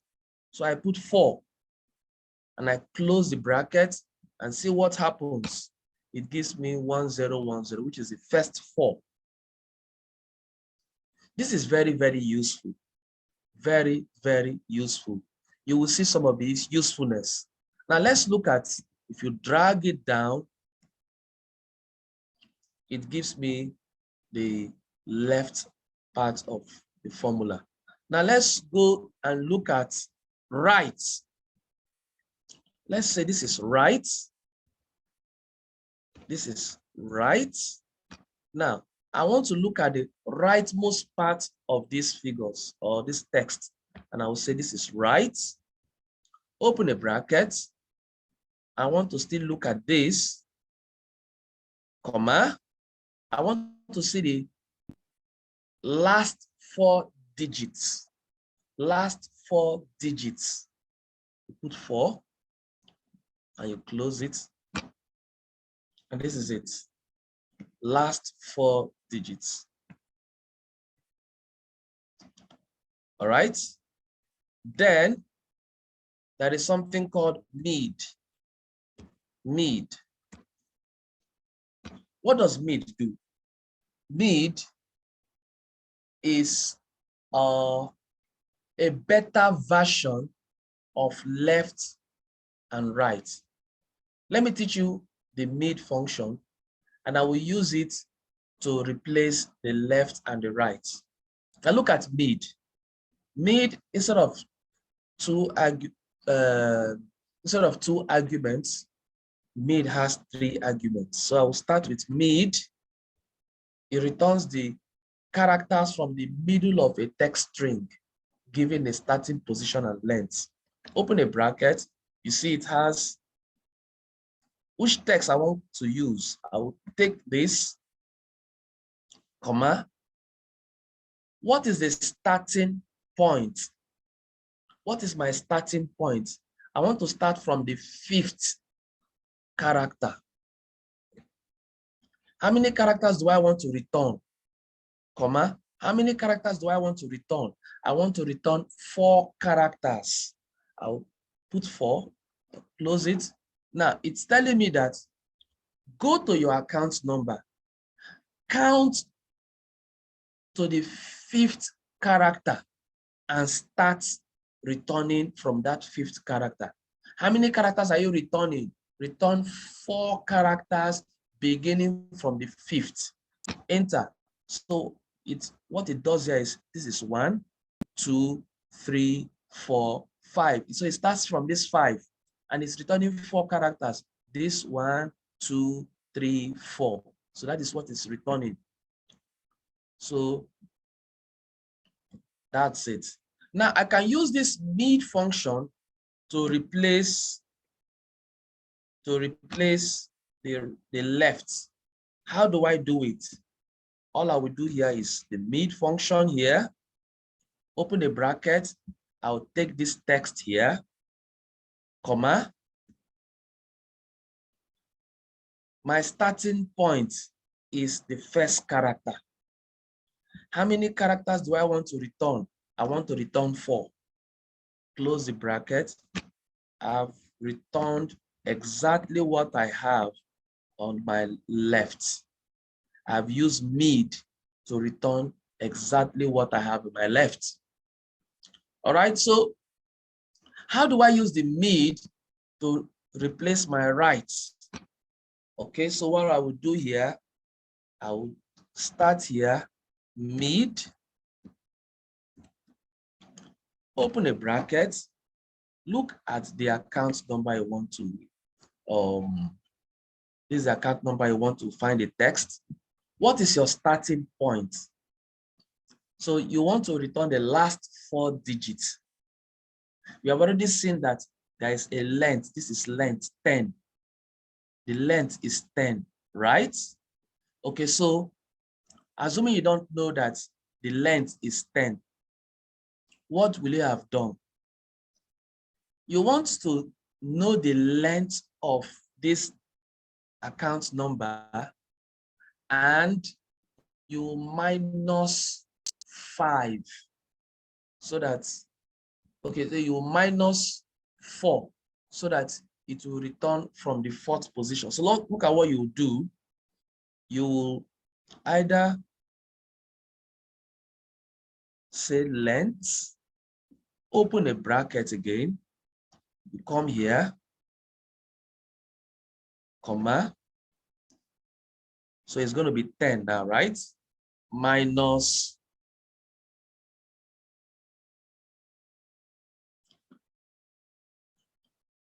can I say length M4 minus 4. Okay. Your number of characters is 4. I'll close it. Okay. This should have been minus 3. Sorry, minus 5. Good. Should have been minus 5. So you drag down, it gives you the same thing as, okay, this is the same thing here I did. Another way of doing it, instead of using all this long formula here, you just come here, you start from the 5th character, you start from the 6th character, sorry, and you return 4. Is it the 6th? You start from the 7th character. We are doing some experiments here. Yes, you start from the 7th character, you return 4. So you are having the same thing here as the right button. I don't want to go too advanced so that you don't get lost on the way. So you can use the mid button, the mid function, to replace the left and the right button. Now, some of these things can find their way in Excel usage. For example, look at a credit card. Let's assume that this is your credit card. This account number happens to be your credit card. And you know the way banks usually display your credit card number. Look at what they will do. They will say length. No, they will say left. Open a bracket. They will click on this, comma. Then they will say, let's say 3, close the brackets. They will now do and. They will now put this. I will show you the usefulness of all this. Dash, dash, dash. They will now put comma and right. Open a bracket. They will still take this, comma, and they will put, let's say, 3. Close the bracket, hit enter. And so, you know, when you are doing your POS and or you go to, you're looking at your POS, you did a transaction, your credit card, instead of showing everything, it's showing you this. So there is a combination of left and right button with the use of and to achieve all of this. Okay, someone is asking me, in what situation can we use the left, right, and mid? I've just showed you one where you want to hide your card details. So assuming that instead of this account number, you have card details, you just want to show only the left and the right. Another one here is, I see this a lot in ICANN number. Let's say, for example, let's see one typical example. Let me go here. Let's look at one example where we can see the left and the right coming into play. Let's say this is your exam number. For those who are writing ICANN, you are familiar with this exam number. Then you have something like this, 2023 2 slash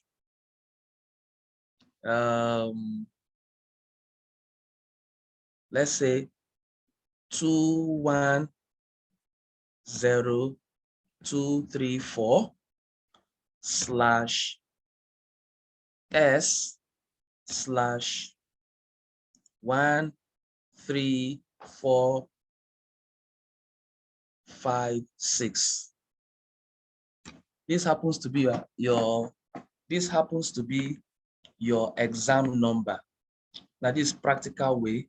Now, how do you use the left key, the left button, the left function, and the right function to get all of this? All right, so one way is this.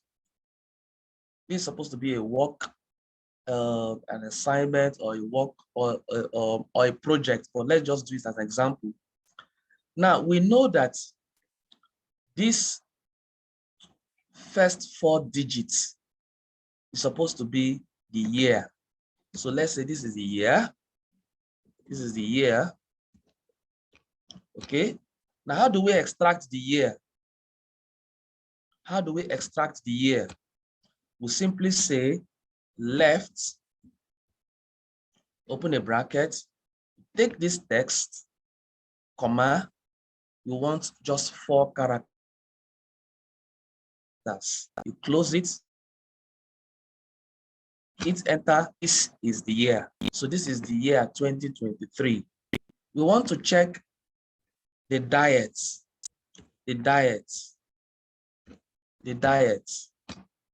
Now, the diets, we have 2 diets in a year, which is either the May diet or the November diet. You know that this 2 is the second diet. How do you extract it to have only 2 here? You simply use the mid button. The mid, open a bracket, you take this one here, comma. Where do you start from? Start from the 5th. And how many characters do you want? You want 1 character. Close it. Your diet is 2. Your diet is 2. If you want to change it to November or to May, how do you do it? Let's say months. Let's say you can say this is months. This is months.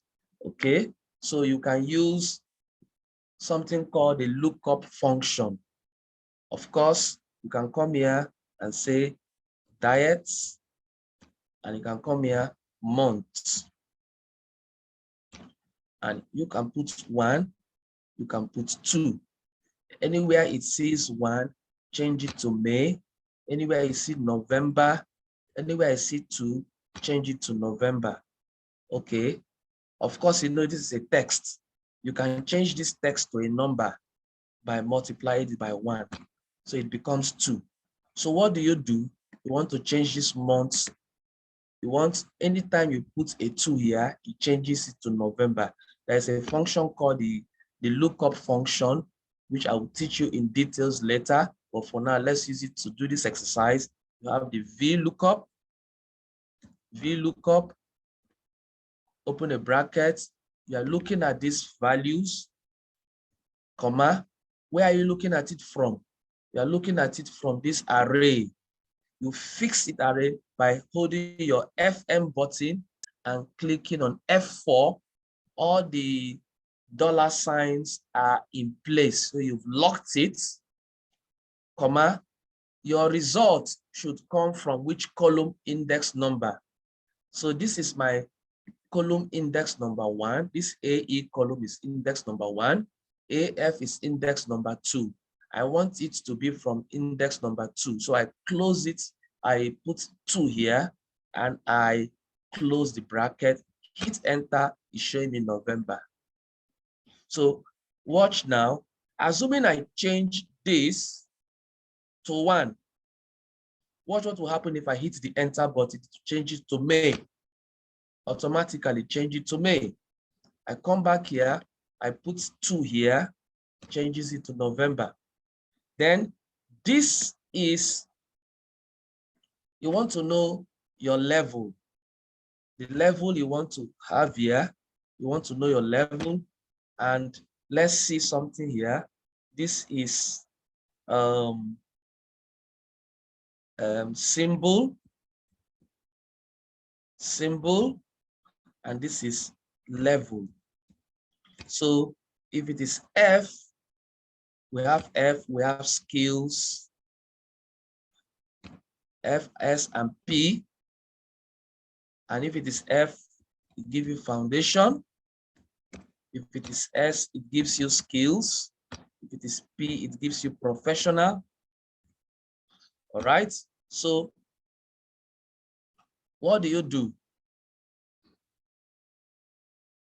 The first thing to do is you are bringing this, you want to extract this S here.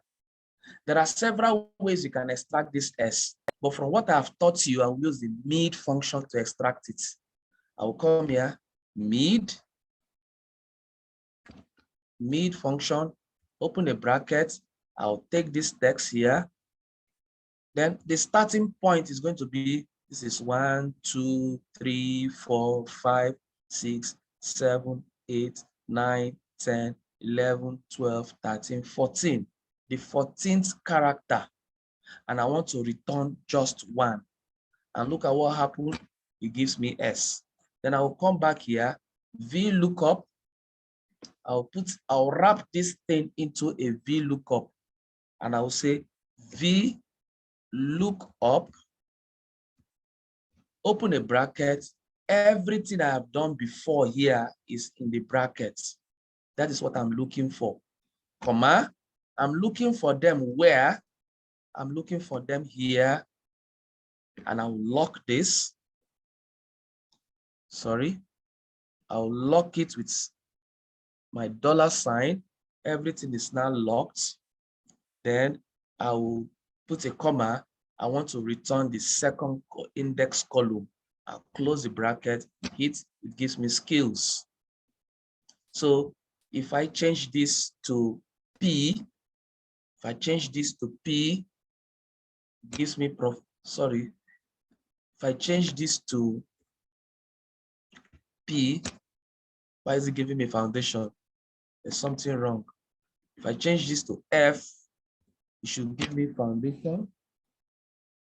P is supposed to be professional. So why is it? Okay.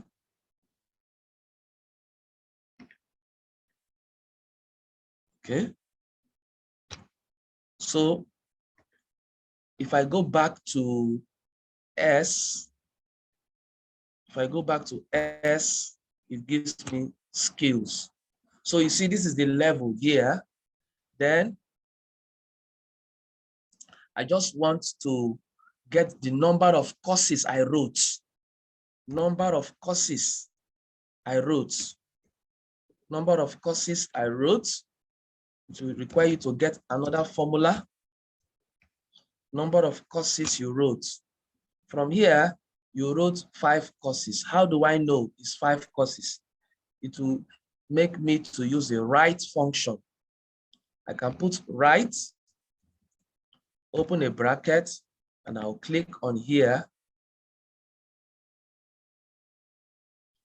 I can come here, comma, I can do 6. Close it. Okay, this is, let me change it to 5. Sorry, this is 5. Change it to 5. It is giving me this now, right? Okay. So this is the number of courses. These are the courses. This is actually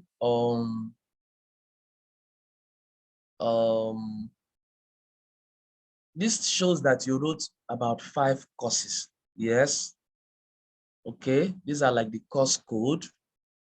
Okay.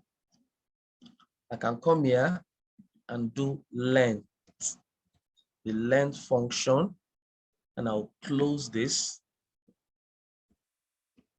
and hit enter, telling me 5 courses. So I've used this now to show you how you can use your length, your right, your left to extract all of these. So this is something you can play around with. Somebody said this might not work if I wrote 2 courses. Yes, it will work in the sense that I don't want to teach you so much advanced here. If you wrote 2 courses, let's say you wrote this first like this, right? You can come here and come and do 2, and it gives you 2. But this is not that efficient. But for starters, this is what I want you to do. When we go higher, I will show you how to use advanced formulas to extract all of these so that as you change the exam number, it will extract and give you the number of courses. It will even give you the names of the courses you wrote. So that will help you in your data analysis. Okay, so we've been talking since about 7:30. This is about 9:40. It's more than 2 hours that we planned. So look at some of the things we've learned. We've learned how to do sum. Look at the sum function. We saw that Excel does not sum the numbers in a cell. It's sum just the cells together. So whatever is in the content doesn't matter. What Excel is looking at is the cell and their relative position. So it is now you that will tweak it to give a absolute referencing or relative referencing. It's now you that will do that. We saw the sum function, we saw the average function, we saw the rank function, we saw the len function, which is the length. We saw the right, left, and mid function. Please play with these functions. So someone is asking about the video. The video will be available for you in the group. only to those who register.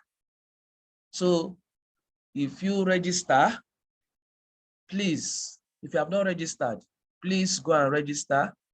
I will send the link to your email. So please do and register. Even if you have attended this class, get the registration link and I will send it to your email. If you have any question, feel free to ask. Until next week, Sunday, when we will have another class by 7 o'clock to 9 o'clock. This is Chima from Go Getter Professional Consults signing out. See you in the community where we will learn more, answer your questions, and deal with any issues that you have. Thank you so much and have a nice day.